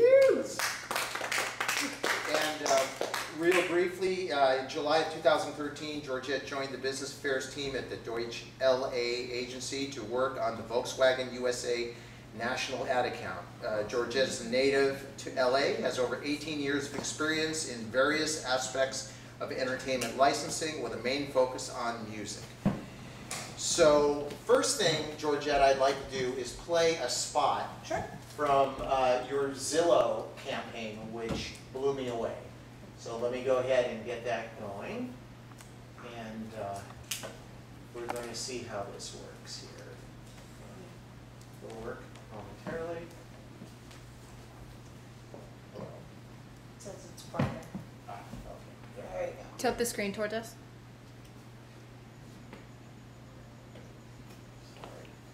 So, we help us find a new house for you and your brother.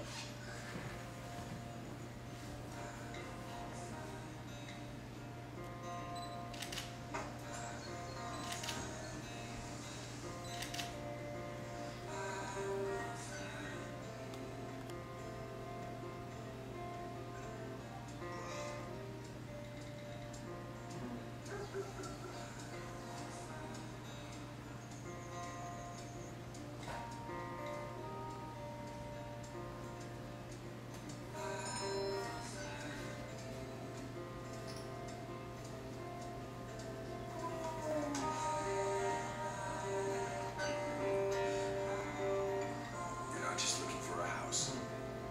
You're looking for a place for your life to happen. Zillow. We got Wow. chopped up again. That was beautiful.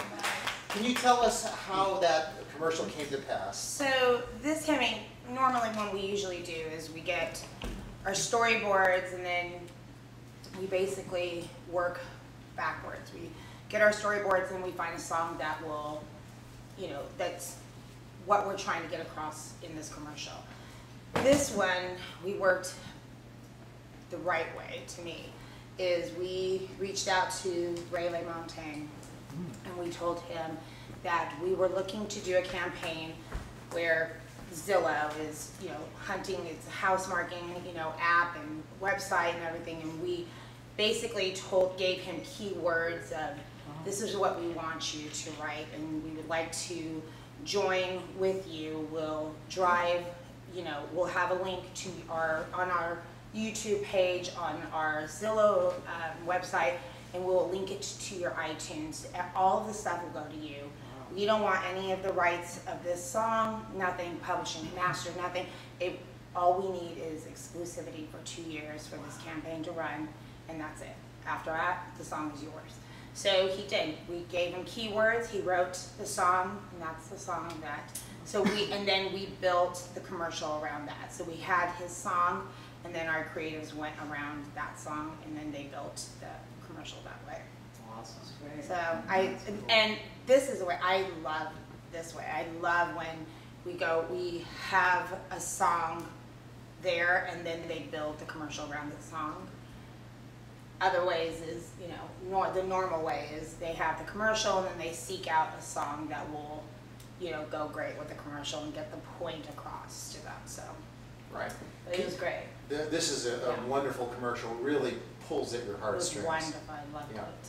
So how about from the other way, when you have a spot and it needs music, what is the process? So we basically, when our creatives come and they give us our storyboard, they already have a song in mind. And while they're shooting and doing all of the commercial process, the production process, we go and we reach out to the rights holders and the label to get, you know, within our music budget, we get that way. Sometimes things happen where we have artists or publishing who are like, no, we don't want to do this. We don't do campaigns. We don't do this. We don't like your product. So then, you know, we have to basically, because the creatives have already fallen in love with that song, and we tell them try not to fall in love, or have at least a backup that you love too, but they never do.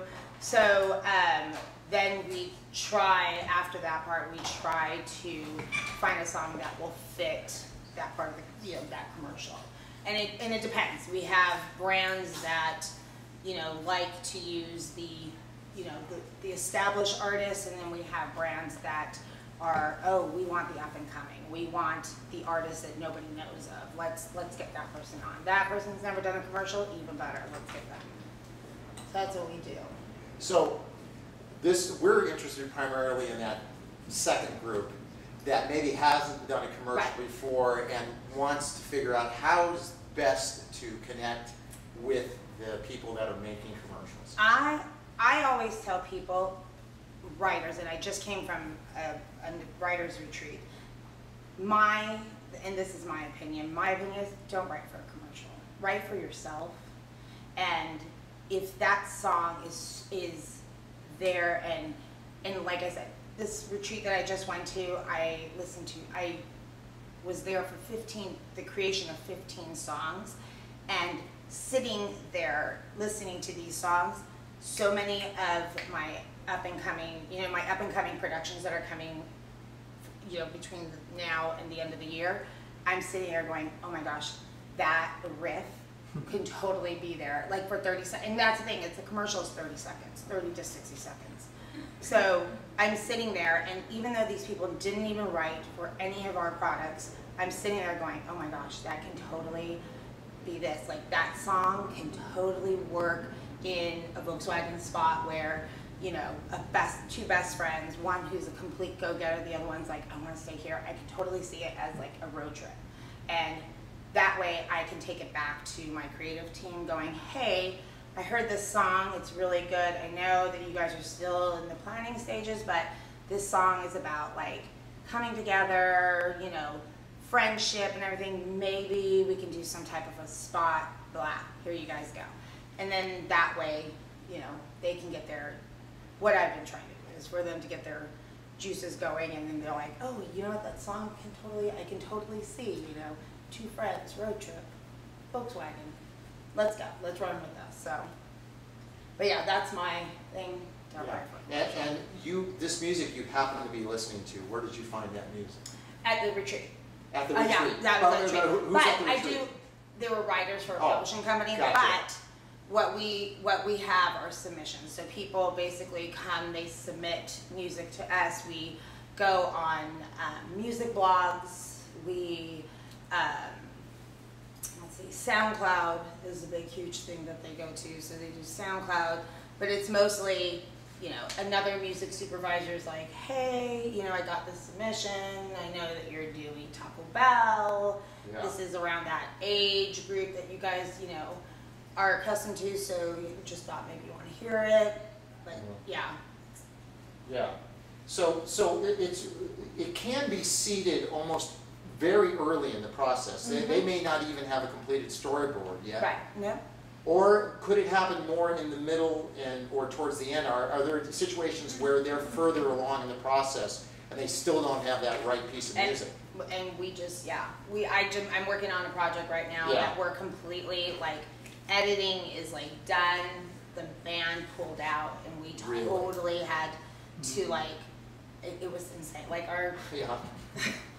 I'm like, what do you mean the band's pulling out? They're like, yeah, they don't want to do it anymore. I'm all, oh sweet babies. But the thing is, like, we have the clients in town, so we have to like start going. Like, we're listening to music, we're, you know, people have passed stuff, other projects that we worked on and everything. So we are pulling, you know, resources between our creative, our producer, and, you know, business affairs, and we're all, you know, pulling, oh, how about this song, how about this song, how about this song.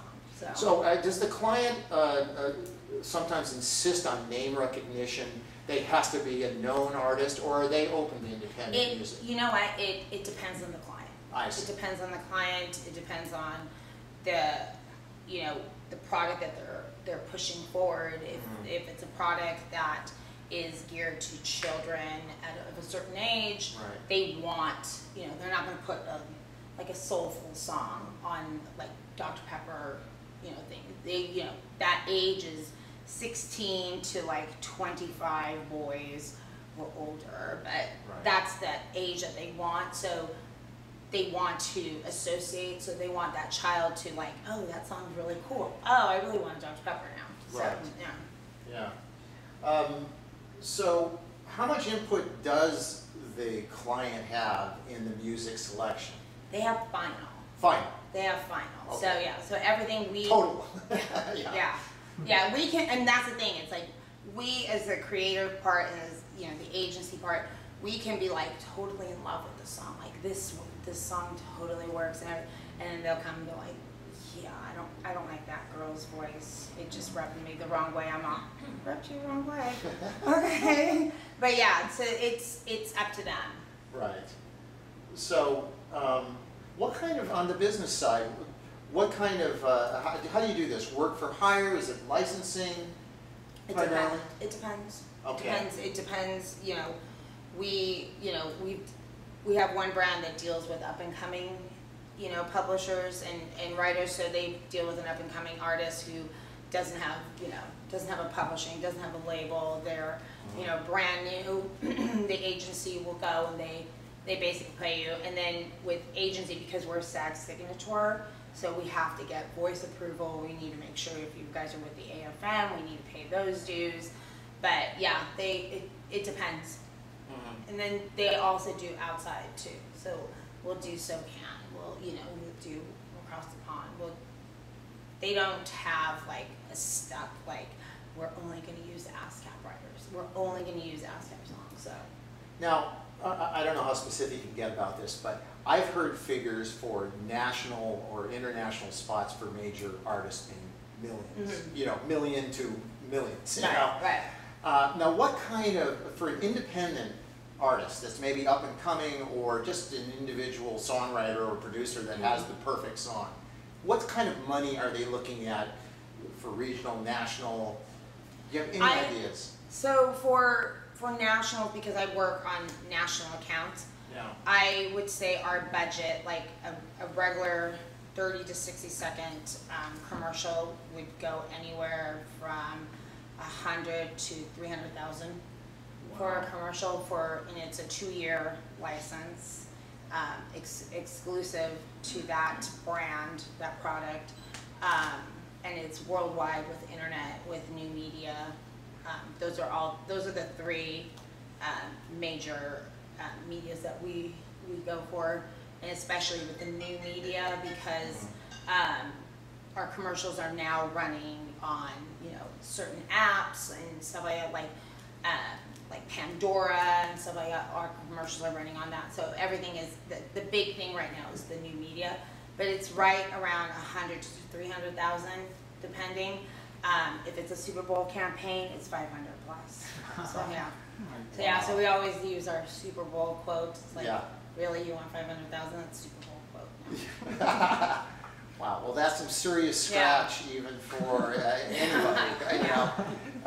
So that's awesome. And specifically, Georgette, so your role is, as far as music goes, is to help find the music, to interface with the creatives and the market, the music market, and correct? do all of the negotiations. And negotiations. Yeah, so it's dealing with the band's manager, it's dealing with their publishing, it's dealing with their label.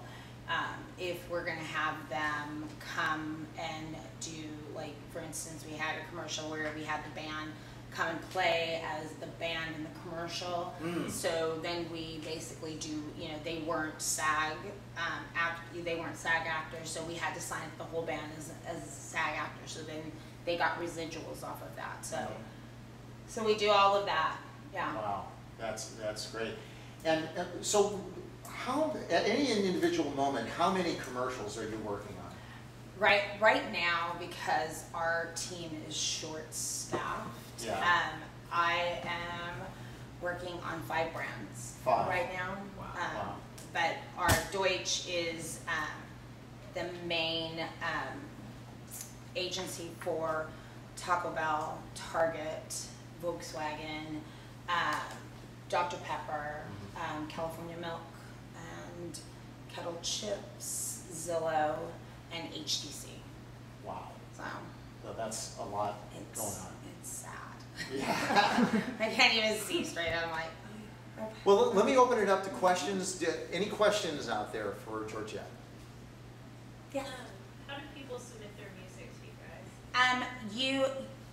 Your best bet for an agency would be like with me. I'll give you guys my information, and I love getting submissions. I know people are like, don't send me a submission. I love getting because I love listening to all different types of music. But other agencies like David and Goliath, Team One, and 72 and Sunny would be contacting their offices and asking for if they have a music director or their business affairs, and those are the two people that would deal with music.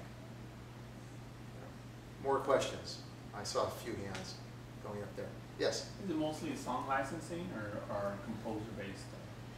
It's both. We use houses, so like Human and Beacon Street. We use them for them to do our composing our music. So like with our HTC, the client didn't want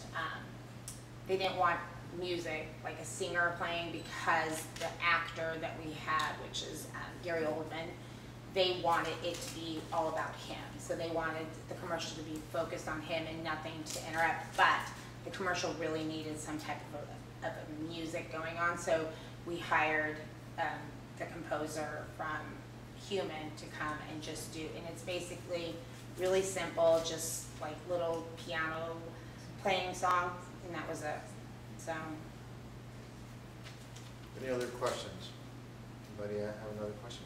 Yeah, it keeps haunting me. I wrote a song called Bye Bye Baby, B-Y-E-B-Y-E Baby. Okay. But there's a store called Bye Bye, B-U-Y-B-U-Y, Bye Bye Baby. And so I've been kind of going, there's got to be some way to keep that in. But if you had something like that, so you had an idea with the song, would you want to like approach the company first? You'd find out if they're interested.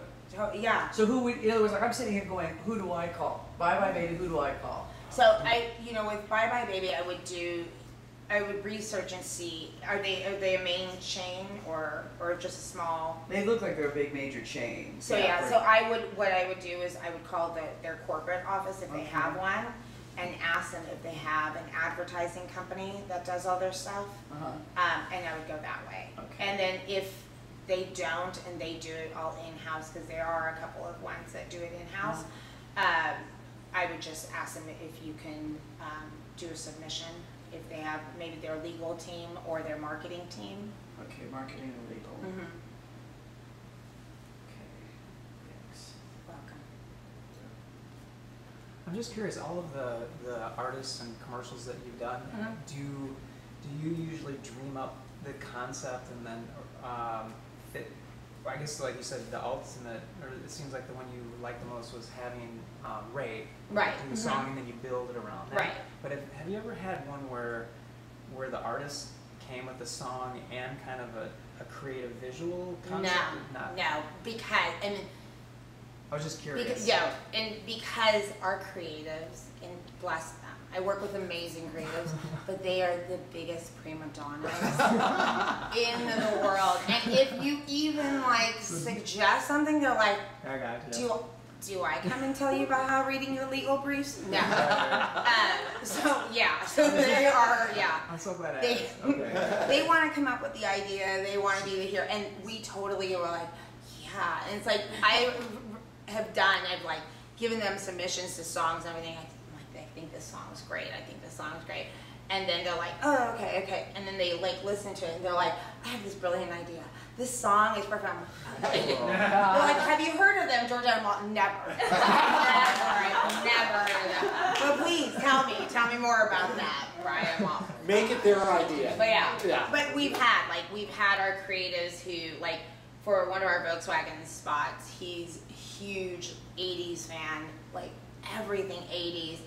and he wanted to do a Volkswagen commercial around Aha's Take On Me. And I was like, oh, okay.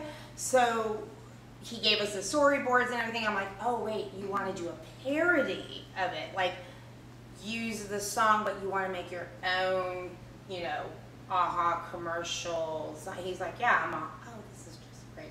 So it was, and I had never done that before. Like I've gone to like labels and to the masters and said, okay, they want to do a parody of your song, put their own words in it. Never, hey, you know, label, we want to use your commercial, I mean your music video, no, the music video, and we want to change the music video and make it into a VW commercial, and it was completely insane. Yeah. Yeah. I would think that an established artist with a big song is not going to want to do a parody of their song, or am I wrong? No, well, it depends. It depends. It depends. It depends on the band. It depends on, Yeah. you know, we have, you know, one Volkswagen commercial where we wanted to use this song and the band was like completely like, great, this is wonderful, we love the idea. And then the director's like, well, I really think that we should play the song, and then throughout the commercial and then towards the end of the commercial we change the song, the tempo of the song, and make it into a country version song. So we have the regular song playing, and then halfway through the commercial it switches to like a country twang-ish type. The band's like, nope, absolutely not. No. We're not selling ourselves out. And like we tried, we like threw money at them. We're like, can we do this?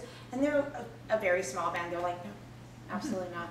No, this is our song. And I totally agree. And we had like fights with the creatives and the director and like the producer. And thank God the producer totally was on my side. And we try to keep telling them, like, this is this person's life. Like, this is their work.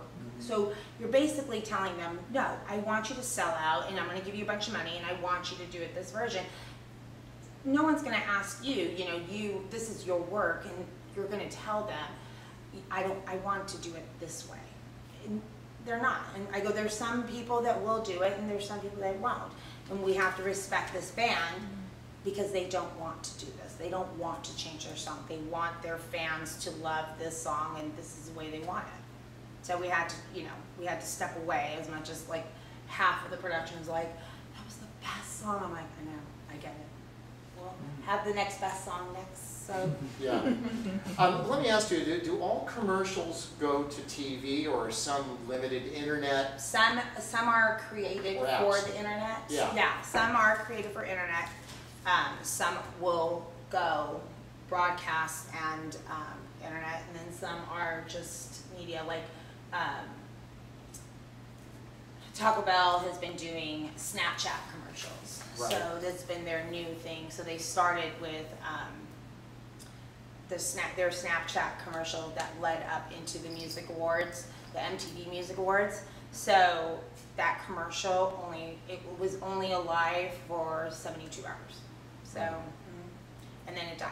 So that's Snapchat's, you know, thing is that it dies after, like, there were story ones that they have, it dies after like 2 days. So yeah, that's what they've been up to. Do you still cover yourself for rights, for wider rights, or do you keep it limited? With stuff like that, Yeah. it's limited. Yeah. So that we've been doing Instagram commercials. Right. Volkswagen started doing one last year with Shark Week.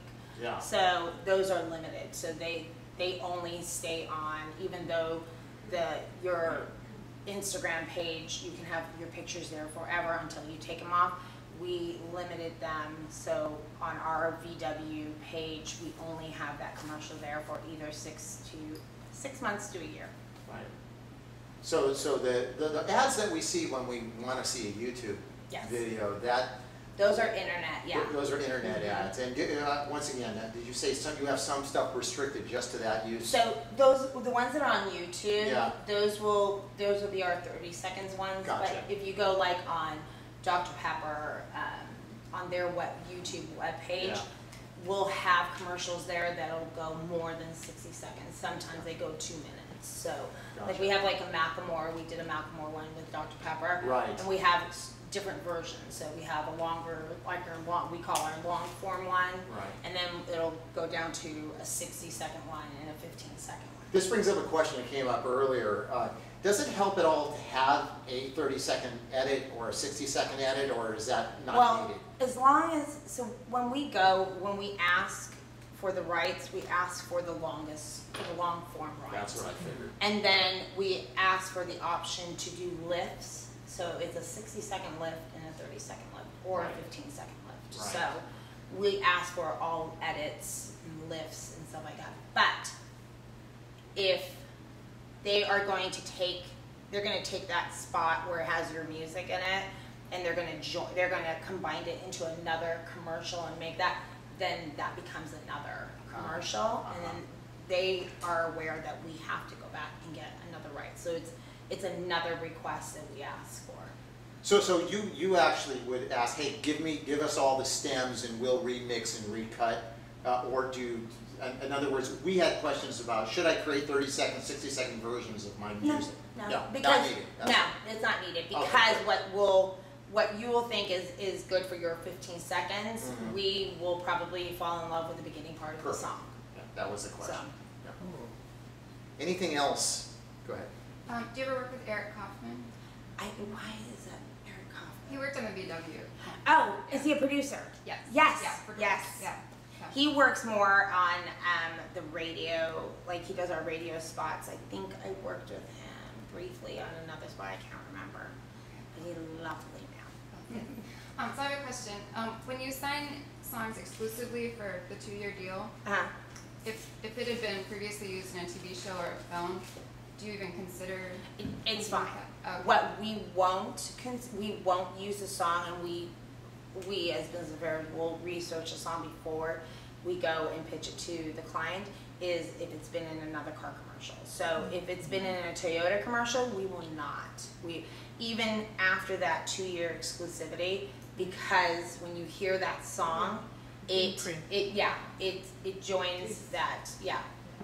So they won't use it. But if it was a song that was used in Dr. Pepper, Volkswagen would have no problem using it. So. Good question. What about if it was used on airlines? It's on. Sweet. That it would be on? You wouldn't use it? We would. Okay, Yeah. cool. If it was for like a soda, one of our soda guys or a phone, they would totally use it. Okay, Yeah. cool. Are all the music directors as good as, like, this is gonna, well, it's a compliment, but like, you seem really approachable and just really cool and like, hey, just send me your stuff. Like, are most of them like you? Like, that cool? No. The coolest. She's amazing. You know what? It just depends. You know, it depends. You know, I've heard of music directors who are like, I only like to use the songs that I like. But bottom line is, if the client doesn't like that, then they're not going to use their song. So the music director only has like so far to go. It's like they can love all these songs. You know, I love, you know, all types of songs, but it's like if it's all Lana Del Rey, I can like, oh yeah, we should use Lana Del Rey and Volkswagen. It just, they're going to be like, no. And I'm like, okay. So. Well, how do you recommend reaching out to other agencies like yourself? Like, what would be the ultimate call? Like, wow, that was a cool artist. It wouldn't even be a call. Me personally, if I was in your guys' shoes, I would, you know, do my research. I would look to find out, you know, who the music director is and everything. And it would be like a very short and sweet, like, email going, hey, I totally dig your guys' brands. You know, I was wondering, here's a link to my SoundCloud, Dropbox, whatever it is.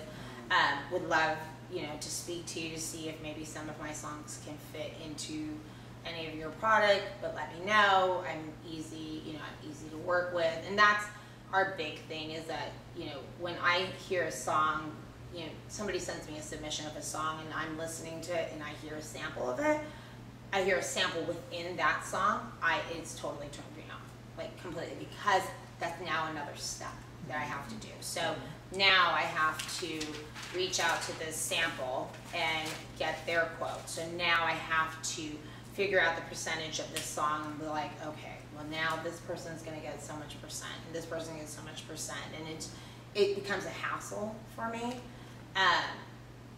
And I would rather just it be an original version and it's plain and simple. It's like, this is my contact information, this is my publisher, this is my record company, or I'm all independent, it's all me. I would love that. To me would be perfect. And short and sweet, because these guys seriously are getting a bajillion per day, and they don't have time to read through like a whole resume of what you've been on. If you want to throw in, hey, my song's been used in this and this, that would be great too. So you want to actually send the, I'm sorry. I was gonna say, so how long do you typically listen to a song for before you decide? You know what? I try to listen to the majority of it. You know, I put it on, and it's basically the way I listen to submissions is I put it on as I'm working. And so I'm working, I'm listening to the song, and if it catches me, you know, and I try to give it the whole, you know, way. If I feel like the song can work for one of our products, it's great. It's put off to the side. It's gone into a folder and stuff like that. If it's something that I can't use, then it's, you know, maybe I send it to a friend who has a product that, you know, I know that she is working on. If it's like a Samsung, like I have a friend who's working on Samsung, I'd send to her going, hey, there's a song, I don't know if they've reached out to you, you should just take a listen to it and, you know, see if it works for you. So you actually generally listen to like the entire song? I'll listen to the entire. I listen to the entire song. Sometimes I'll listen to the beginning part of it and be like, you know what, I have a feeling this is not going to go to the part. This is not going where I'm wanting it to go. So, but yeah. Cool. But it is better to send actually the links and actually attach an MP3 of a couple of songs that you think the person might be interested in. Yeah, no, because then they have to download it. Gotcha. Okay. Yeah. So just the links. So if it goes to like a SoundCloud, then on my SoundCloud, I have different folders, and I just throw them into my folders. Is that preferred over like a website link to have SoundCloud? Is that better? You can do playlists in your SoundCloud. So like I write for a music blog, and that's, you know, we now have on our blog, we have our playlist. So we just upload our playlist. Okay. So cool. Awesome. Any other questions? Just one other question. So as far as types of songs, because the thing is, you know, like I sit there and I think about, okay, these are the upfront things, da-da-da-da-da, but you know, what you used in Zillow, of course, was totally different. Mm-hmm. So is there any way to kind of try to think of what might be the best thing to put in that list, you know what I mean? I would go across the board. Okay, across the board, variety. You know, we're using a song from a band called Django right now, and they're just using the chorus, like, and it's just an instrumental part. They just keep looping it. That's all they're doing. So none of the words, they're just looping it. So, you know, they can fall in love, and that's the thing. It's like we've fallen in love with the melody of a song, but not the lyrics. Mm-hmm. So we'll then go back and like, can you strip the lyrics or give us an instrumental version, because we totally dig, you know, the instrument side. We're not really fond of the words. So.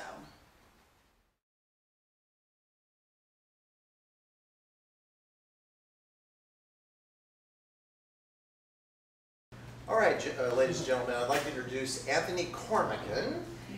And Anthony has worked with the Birds of Tokyo and James Morrison. And he's recorded notable artists such as Sean Stockman, The Game, Anthony and the Johnsons, Sophie Monk, and Johnny Ruffalo, X Factor. And you were just mentioning something else you were doing recently. Oh yeah, I'm just saying I composed for film, and I won an award for this thing that I did last year. Want to go ahead and play this thing? Play this first? Yeah, what is this thing? This is just a little cartoon thing, and the cartoon was, you've seen this, the cartoon was given with no sound and create the score. So this score is created all using virtual instruments, which is we're talking about production, this is a big thing in the industry today, and it's a game changer in my opinion. So I'll play this to you. It's a quasi-classical thing. It's a cute little cartoon.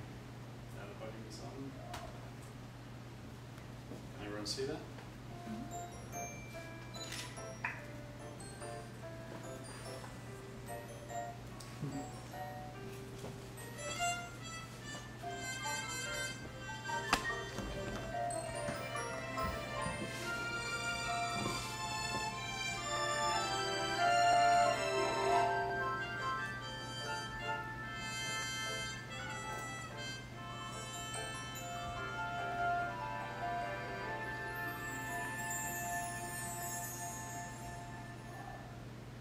Cool. Nice. And it goes on. Oh, it goes on. Yeah, well, it's 4 minutes, so. Let's see a little bit more. You'll see a little bit A little more. Oh, Can sorry. you turn it up, Anthony? No, that's as loud as it gets.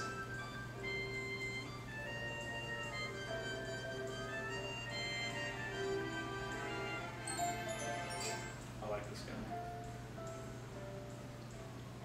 Nice. Nice. He's determined.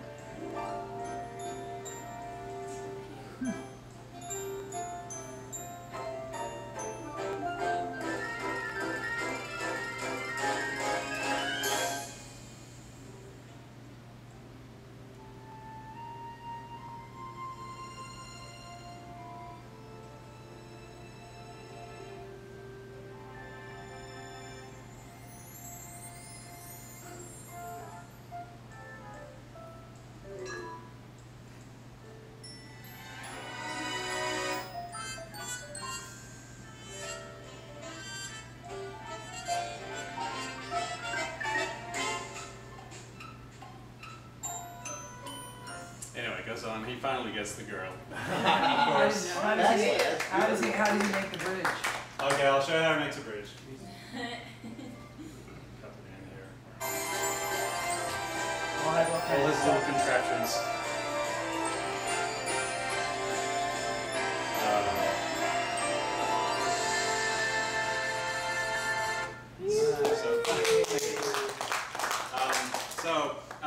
Talking about production, did you want to start with any questions, or? Well, how did you score this? Did you have the picture?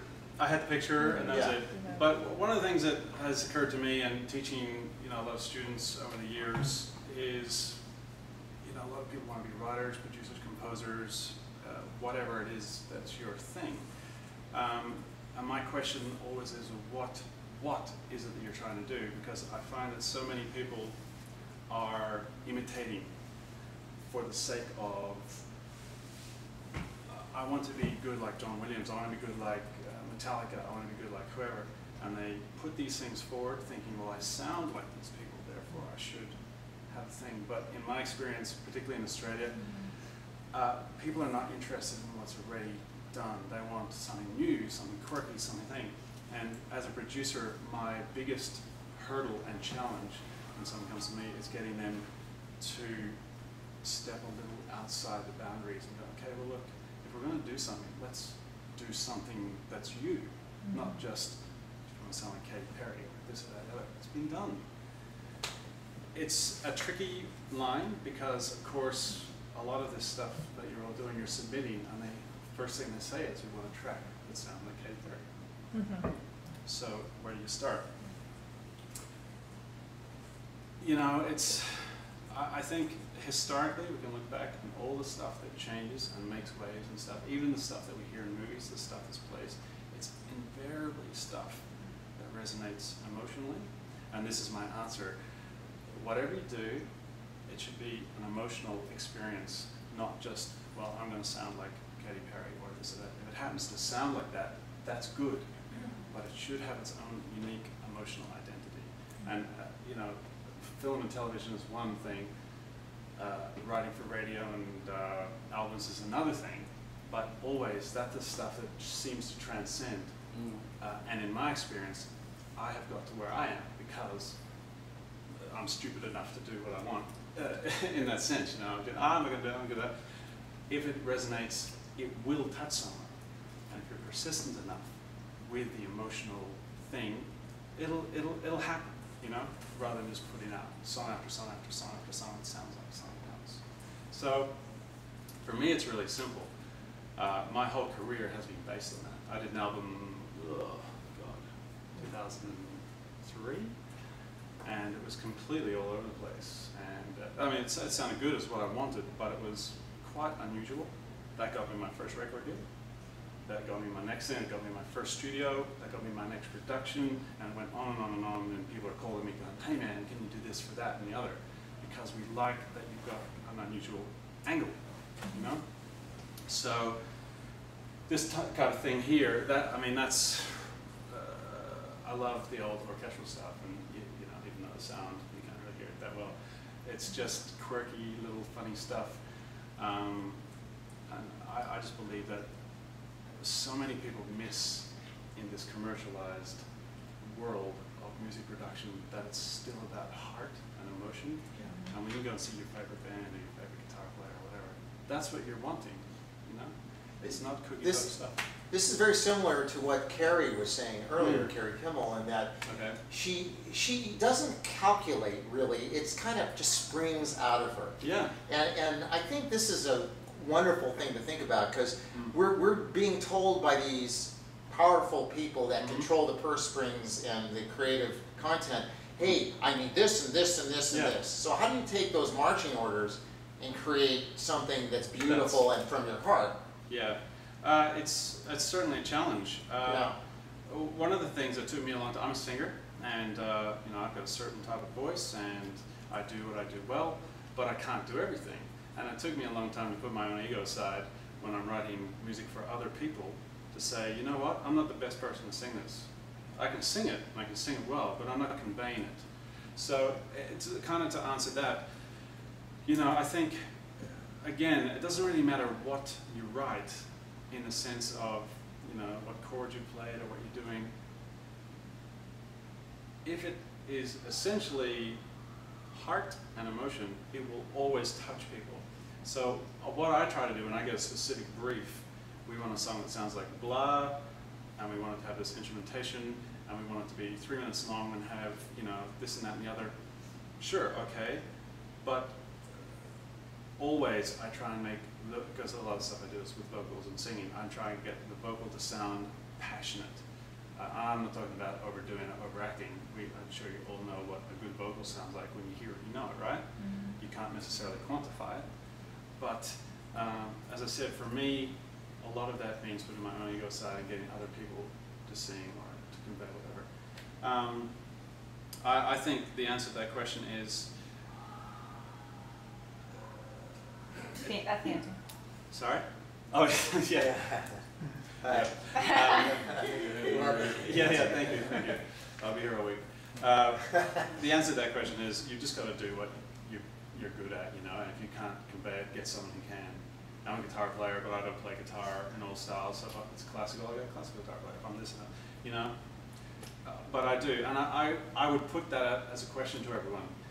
If you hear a song, and you hear two versions, and one is performed beautifully and whatever, and the other is performed with real good, appropriate expression, whether it's the instruments or the blah, blah, blah, invariably you would go for the other one, right? I would hope, you know. All I can say is I've based my whole career on that, and it's got me this far, you know, and things are still going well, so. Let me ask you a question. As you're known for everything, but from your producer hat, when does the song end and the production begin? When does a song need that production in order to be the song it's supposed to be? Well, that's a good question, particularly with the TV and film stuff. If someone says, I want a song in the style of Disney, then you've got to produce it in the style of Disney, with all the obvious bells and whistles. If someone says, I want a song in the style of Bob Dylan, you know, you're not going to put, you know, Metallica. So the production, a song is a song. You know, if you play it with your guitar and you sing it, it's either that's the song. I mean, you've heard this a million times. But the song is not the production, and vice versa. However, as you say, at what point do you shape the song? So any song, we can have Katy Perry sing it, or we could have, you know, a classical person sing it. It's the same song. The production is, in a commercial sense, what the client wants. So me as a producer, people come to me, and I was just saying before, what do you want? Do you want this type of instrumentation? Do you want this type of instrumentation? So when I'm writing a song, invariably I will just get the song down with a guitar and a voice and not put too much effort into the production until I know what the client wants, because invariably I'll go in the wrong direction. But the production, the production can greatly affect the outcome, because one of the things that I impress upon my students, there are no demos in this world. If you're submitting a demo, even by the word alone, if you send me your demo, and it has demo written at the end of the track, I will hear it as an unfinished product and a demo, and I will have at some point in my brain that this is not good enough. It needs another iteration at least. So there are no demos, there are only finished products, and consequently, whatever product you are going to send to anyone should be your best foot forward. That seems obvious, but it's amazing how many people can't or don't take that on board. And if it is a matter of we want you to sound like this, then that's what you should send, not my demo. At what point, if you like it, then I will make it sound like that. Because people don't have the time, As Georgette said before, she gets thousands of emails of stuff. They're not going to listen to everything. And if it doesn't sound like it immediately, then the next song comes on and you're forgotten. It's got an impact straight away. So the production is crucial, but it's not the song. Right. A good song is still a good song without production. Right. But it depends on what you're aiming for. I think the world of placement is a little bit more ruthless, and it has to be like this. So when someone comes to you, whether it be an artist or a songwriter, and says to you, "Hey, Anthony, help me produce this so it sounds right," where do you start? What's the first thing you think about? Well, obviously you listen to that person and find out what their strengths are, what their influences are, what they want to do. And a lot of it is about just getting the essence of that person and that song. I mean, this is all pretty airy-fairy stuff in a way, but as I said before, music has become so commercialized that I think we are forgetting to put this back into it. And as a producer, my first point of call always is, what is the essence? What are you trying to say? How do you want to say it? And what are we trying, who are we trying to touch? And if you do that and you keep that in mind the whole time, then invariably you'll get a product that at least is in the ballpark of that, Right.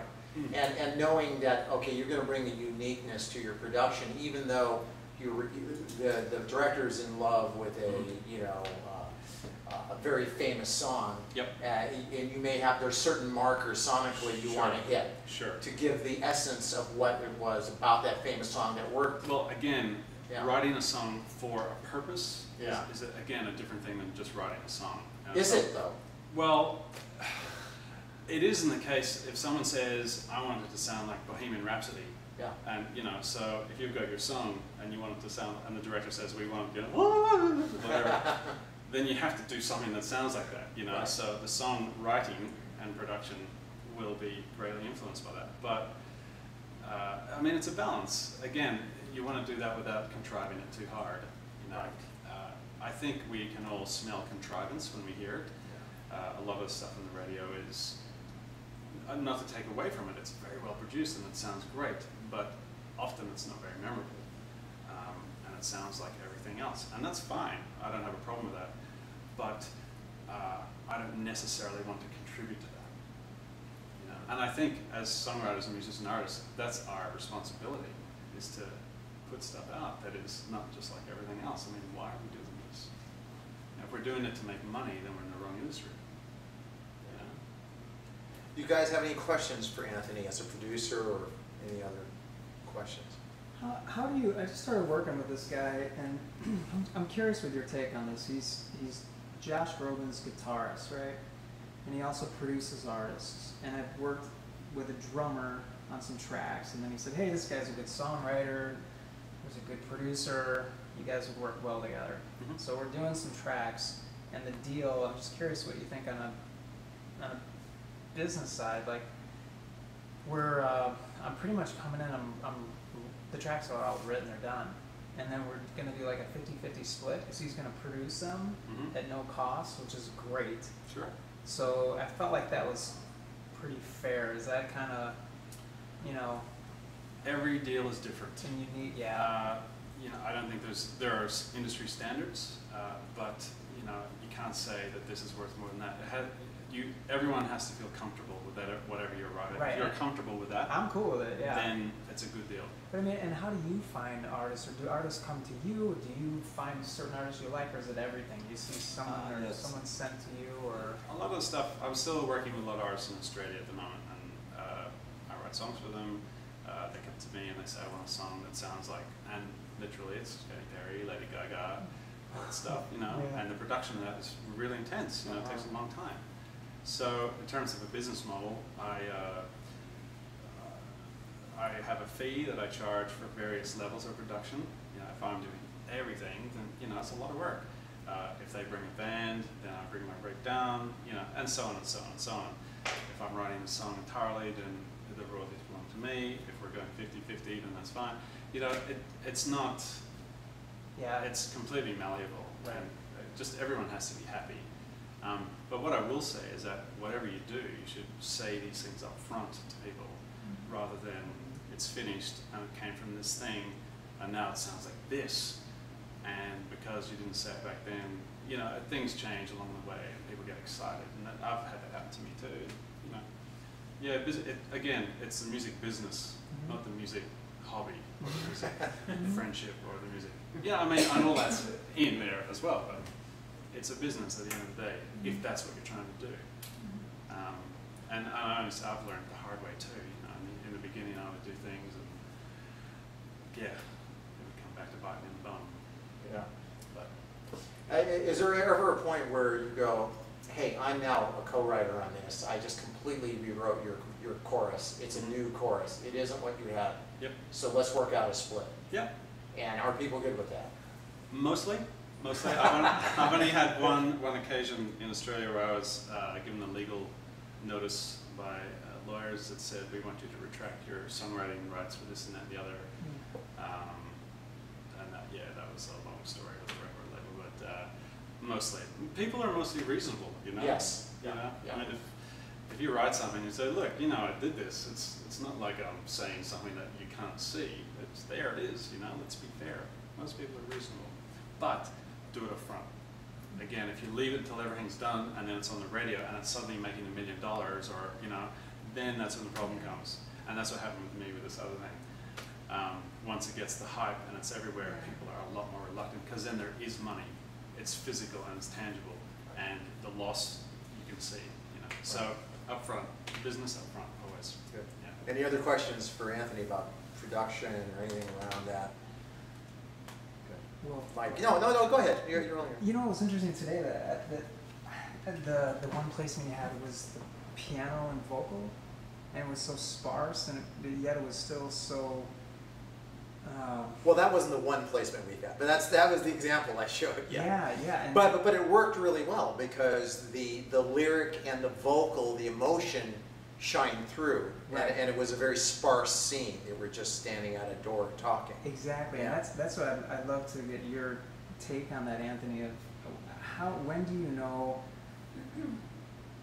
when to really kind of fill it up with all the bells and whistles, and when to say, wow, this is just such an intimate song. Let's just keep this naked. Let's just let everyone see it for what it really is. Yeah. I think that from my point of view, I think it comes down to the vocalist. I think there are vocalists who can do that with any song and can carry the emotion by themselves. And when you hear that, it's wow, you know. And there are a lot of vocalists who are very, very good singers that can't do that, and they need a bit of help. You know, I just did a track, actually finished it last week for a girl in Australia, and it's one of those tracks. When she came into the studio and she played it to me, and I was, holy moly, this is unbelievable. But she did it with another producer years back, and I had a whole country band behind it, and I was thinking, no. So we redid it, and it's just piano and cello and her, and I played it to a friend of mine, and he's going, oh, yeah. And it's not my producing. It's nothing to do with me. It's her voice. You know, all I did was say, "Damn, just put that down." You know, and that's what I was talking about before. The emotion, if it's there, you know it. You know. Yeah. Well, the other thing that's interesting, because I just did a film for this, did a song for this film, and they interrogated with the cello player with 2 parts, me with guitar with 2 parts, and me singing. We decided just a single vocal. So what we've done for the guys, we're getting them several mixes, but like you said, one's got all the instrumentation to me, but there's one that's just me and the cello. Yeah. And I really think that's one the guy is going to pick, and then there was one with one other guitar part, but it does definitely change the timbre of the whole thing. Yeah. So it's like, sometimes you're not sure that that's going to have as much impact, and then you take something out and you go, you know, so it's going to be interesting to see what he picks, but but is that something there again that you do a lot of, you know, do that and then just take stuff away, or usually? What I find, without a doubt, everything I've ever produced in my life, you start with the song, which is essentially a lyric and a guitar or something or piano, and then you add all this stuff. And then you take it all away again. No, that's you know, because saying, you know, and that's the discipline of good production. Is, you know, you put everything in and you go, you know what, it doesn't need this. This is taken away. Where's the emotional core here? Is this helping? Do I really need this instrument? Is this? Yeah, and it's discipline. It's just you know, but it is if the vocals there and the lyrics there, and you know, it doesn't necessarily need a whole band or a whole thing. But again, that comes down to what a client, you know, in a commercial sense wants from you. If they want the whole band, then you've got to put a whole band in. But on the other hand, you can put the whole band in, submit the other mix as well, and they might go, oh, I never thought of this. Yeah, that's you know, because the emotion may be more, you know, paramount in that one. So it's hard to know, but again, music isn't a science, it's a feeling. You know? It's not if you do this and this and this and this, you have a good song. It doesn't work like that. It's a feeling, and that's the thing. How would an artist, what's the process of working with you then? Is it just you start talking to the artist, you listen to the song, you think it's workable, then you discuss fees, and then you kind of, you just do the thing? Yeah, pretty much. And you know, my thing is, I like to do things a little different. I'm not really interested in doing straight ahead. I mean, I've done that and still do things, but as I said before, my success in Australia has been through the other, doing stuff a little bit left of centre. I'm not talking about going way off the mark or anything, but just not cookie cutter mentality. Yeah. And whoever I've worked with, yeah, they all seem to be down with that kind of thing. Like, let's approach this a little bit more. To give you a story, I worked with a guy in Australia called Johnny Ruffo who won The Voice or one of those shows. And he's on a show called Home and Away in Australia. Probably know that one. Very big. It's all over the world. He's a big star in Australia. And he won this, and we did a song for him. Sony or the record company. And the song was like a Justin Timberlake thing that we wrote and produced it all. It sounded great, and it was all going. And at the last minute, Sony came back and said, "Look, we don't know if we want to do this because it's, you know, we want to ensure that we sell X amount of copies, and we know that if we make a song that sounds like this, we will sell X amount of copies to the demographic of 10 to 13-year-old girls." So they chose another song, which was called On Top, and they put it through. And it's fine. I'm not saying it's not a good song, but it was just another one of those things that you hear. Nothing special, generic, formulaic. The lyrics were, you know, what you'd expect. It's true. They sold X copies to that demographic, and then he went nowhere. You know, and he's trying to make a comeback now. And he actually called me the other month. And he said, "Do you still have that track? You know, we want to put that out now." It's like, geez. Yeah. So, I don't know, and that's my whole point, that's what I was saying. If you do something that's just you know, whether it's you as a producer or writer of music or a singer or a performer, then, you know, I just think you've got more chance of getting traction than sounding like everyone else. And it is almost cliche to say that, but I just don't see it that often anymore. Do you have any samples you go, because it's such a unique, I like where you're coming from. I've worked with some. I'll give you my stuff afterwards. I'd love to hear it. And there's stuff that's Because it sounds like you're going for the heart of the artist. But instead of saying, hey, let's just make it sound like an Ed Sheeran song, or a Demi, or a Katy Perry, or a Colby Calais, you know, I mean, a little, but you're like, hey, forget all that. In my opinion, there's two types of music. There's music for art, and there's music for business. And if you're about music for business, sure, I mean, that's a whole thing in itself. But music for art is about expression. But those are the ones that probably are going to get the big, like. And this is the irony, you know. I mean, all the stuff, the beautiful stuff that you hear in placements, and it's great stuff. It's the stuff that sells it emotionally. Right. Well, I think, and that's what both Georgette and Carrie were hitting on. It's the ones with the special emotion that get chosen for film and TV. Exactly. It's not the bland ones. In the long run, they may get a placement or two, just because it works really low in the background in a bar scene. Yeah. But those are not songs that are going to earn you money. Earn you money in the and longevity. Correct. I was just thinking about what Anthony said, and oftentimes, because I work a lot with solo artists and indie bands, and on a regular basis, and I was thinking that there was this band that I met when I was at South by called the Blind Wolves, or they're from Scotland, and I just love them, and I said, sign up to the system, I really want to see if I can pitch you for something, and I've never gotten them a placement, but they're so unique, and they're such with heart, and I always use the analogy that's great they wrote about Aunt Mary's farm, and that'll stick with me forever. I don't know exactly that that's what they wrote about, but it doesn't really work a lot in the beginning for film and TV, but there is the artist that's going to be cream will rise to the top. And there has to be a certain amount of patience that goes along with it. And then there are other artists that go, well, I can be so-and-so and so-and-so. Like Carrie Kimmel said, she started a side project called Portland, which was more indie and fun, and we were talking about it in the back. And I get that. Sometimes if you feel you want to have a side project because you know you're the artist that you are, that's a choice. You can make that choice. But I think that basically for film and TV, they definitely want things that are not demo quality. It has to be, I'd rather see someone hand me 3 fantastic songs than 10 that are like, well, people go, well, if they want me to change this and that, no, they're paying $2,000. They're not going to want you to change anything. If they don't see it as they like it, then they're going to pass to the next one. And the other thing I tell people, if it's a bar scene or restaurant, I wouldn't write something special for it if it's for an end title and it's something where you could use the track again for film and TV if you weren't selected. Then I say by all means, because of the tip sheet that we send out, and it says what they're looking for, but really build up your catalog with not necessarily the most songs, but the best. And then if you like a particular TV show, scour out the supervisor.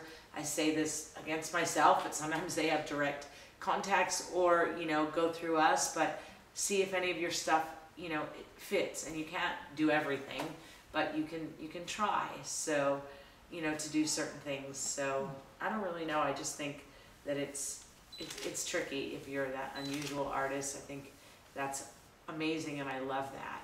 And some of my favorite artists that have come that I've met or have gone through The Office are not ones that I placed very easily. Isn't it easier to put a unique artist that's different, or a unique song that's different, into a featured position where it becomes like almost the star of the scene for a few moments than making it a background song? Absolutely. And those feature selections are sometimes very rare, but when they happen, then you go for those songs that are really special. They might particularly build in the chorus or have a longer intro, or especially in those moving moments, because I often get asked for inspirational or anthemic type of songs where it builds, where there's cello, like you said, a lot of cello and really beautiful vocals. And then other times I'm asked constantly. There was a time when I got asked, do you have anything like Mumford & Sons? For every dime I had for someone asking me that. And that's something where, if you're just a songwriting team or a production team, then you can kind of copy that, but with your own feeling, because you don't want to get too close. You're in trouble if you're too close. But, I got a lot asked for that, or sort of group love, or what's the flavor of the moment on the radio. And Katy Perry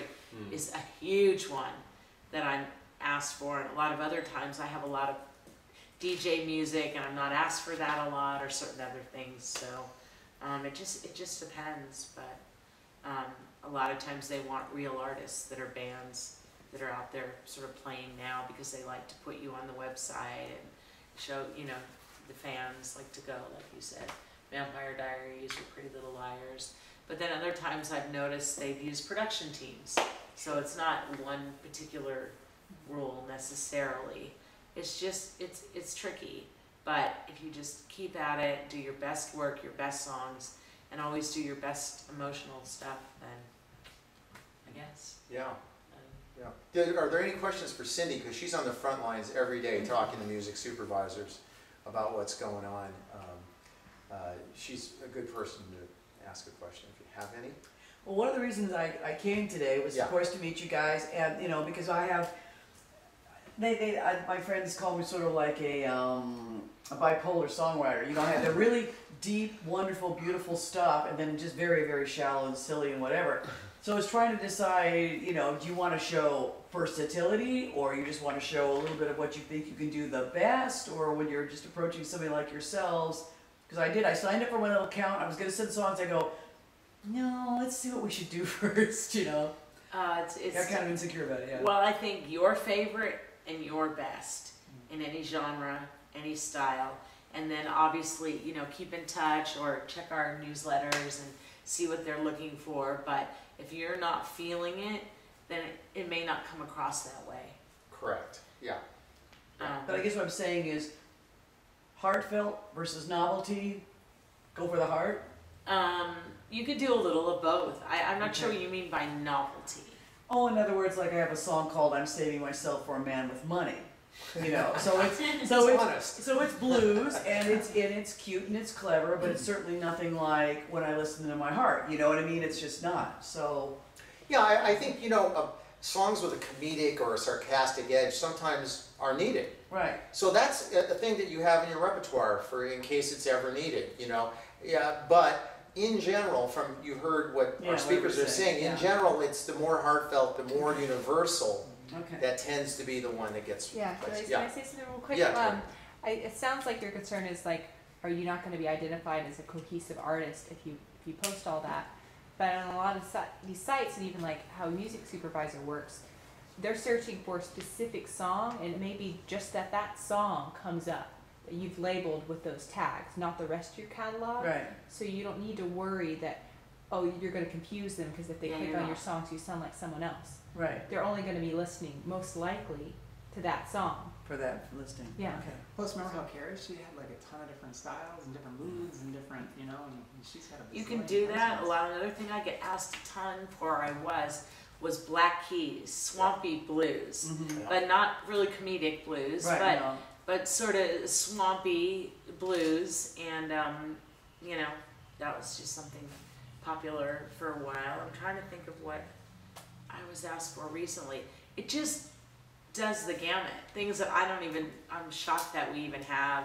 Like the other day, there's a film on Warner Brothers coming out with The Judge, and they said, we need something really fast. Do you have a funeral song, 30 seconds, that could be at a wake?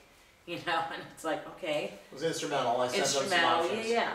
So some organ music, and then some other more kind of wakey kind of stuff.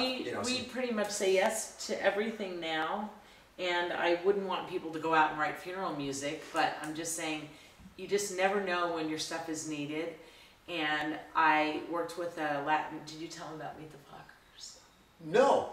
Oh, okay. Well, we had a song in Meet the Fockers, and it was a Latin hip-hop artist that we actually knew, so he could bug me. You know, wow, my stuff, nothing. And then a year and a half later, I was working with the editor on Meet the Fockers, and he took like 8 seconds of it and had it coming out of the radio, and that was when they didn't take all rights. So I think to date he's made $80,000. Yeah, that's great. song. Yeah. And yeah, for one song. Because that 7 movie is played on TV all the time, and it's literally a scene when I don't know if you remember Ben Stiller was supposedly had a Hispanic son, and he's under the car, and you're hearing just this song very low. It's Latin hip hop, and that's it. It's like 8 seconds. The fee was something like $15,000, and he's made almost $80,000. I think over $80,000 in back end on that song. But that was now So- they do it, you know, differently with the rights, but you can still. No, it was pretty. It was an all-in deal, and it was just that song. That movie performs all the time on television. Does everybody and all around the world? Is everybody here familiar with what if? Let's say I'm not. It's not a quiz, but I was curious with myself a little while back and didn't know. If you placed a song and let's say you got $5,000, what you would make on your back end as a writer. Oh, well, I can answer that for my personal. Is oftentimes the back end will exceed what I made in It's front. triple. That's what Yeah, Barry it said. was So triple, yeah. his partner always tells me it's about triple. So Yeah. you could probably see about 15 grand, you know, over the many years of your back I think end. that's reasonable. Yeah. Give or take. It depends. I mean, some shows get played once, and like I'm afraid my Vegas placement is not going to come up because they've canceled the show. It's nowhere to be seen unless it goes into reruns and overseas. So it all depends on the particular placement, particular show, if it has The other thing, longevity. oh sorry. Oh no. I was going to say one more thing because I realized I wanted to tell everyone this. Get involved, even if it's the lowest budget thing, if you can get involved with like a student, like the master class at UCLA or a student film. And I just offered my services, I don't know what they're going to say, to a friend of mine's daughter was in it, sounded like such a riveting story, AFI masterclass film, and I said, oh, I'll supervise that or give them music because it sounded so great, and then you can really show your music to scene of something that may not have paid a ton of money, but it really gets the ball rolling. Yeah, I recommend people work with indie films that are low to no budget and come in and say, look, I'm going to create some music for you, and I'll do it. I'll give you my music and maybe even gratis, no upfront fee. I just want to get my stuff against picture in a real movie that's going to get released, and that often works, especially when they don't have money. So yeah, I think it's a great suggestion. Yeah, that's basically what happened to me with this situation. So then, of course, you know, the filmmaker telling me, he goes, look, I know this person, I'll suggest this, I'll suggest. He says, the fact that you came up with it so fast, he says, but then it's sort of like, okay, well, how do you go? Sure, you can go to the film festival and sit in the lobby and just try to talk to everybody, and that's okay, I'll do that. But, you know, that's the thing, is how much is too much to, like, throw yourself out there and start, like, taking people by the collar?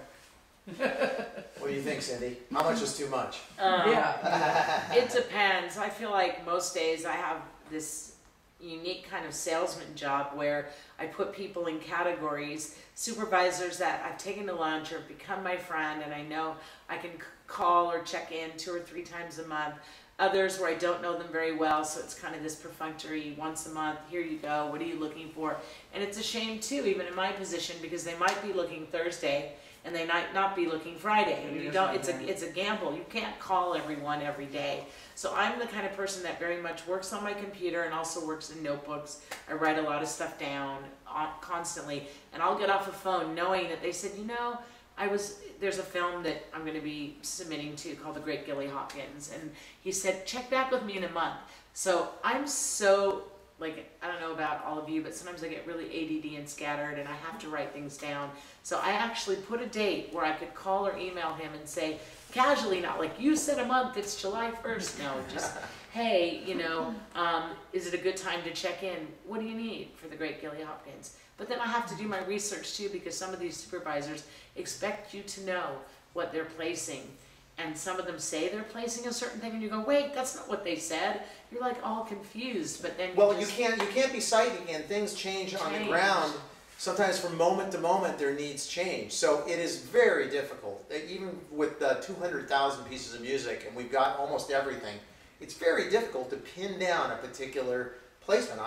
We're not going to sugarcoat it here. This is hard work to get it right, and it takes a long time to do it. And we can be, obviously, we're another tool here in your arsenal, but you know. And for Carrie, it just was incredible because she could start, and with the little money she made, so let's say in the beginning she got, and still they pay low fees as well, but $1,000 for a song, or $5,000 or $10,000, she would put some money away, and then she would take some specifically and start using this partner of hers for the next batch of songs.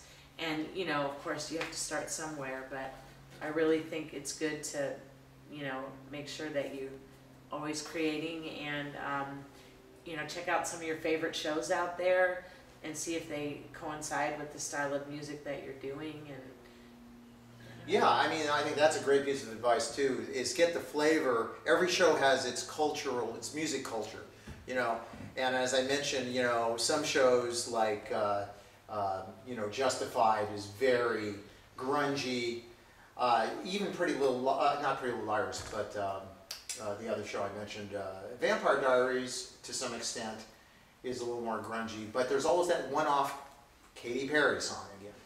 So. Yep. Yeah. Are you and Julius? I don't know how to say it.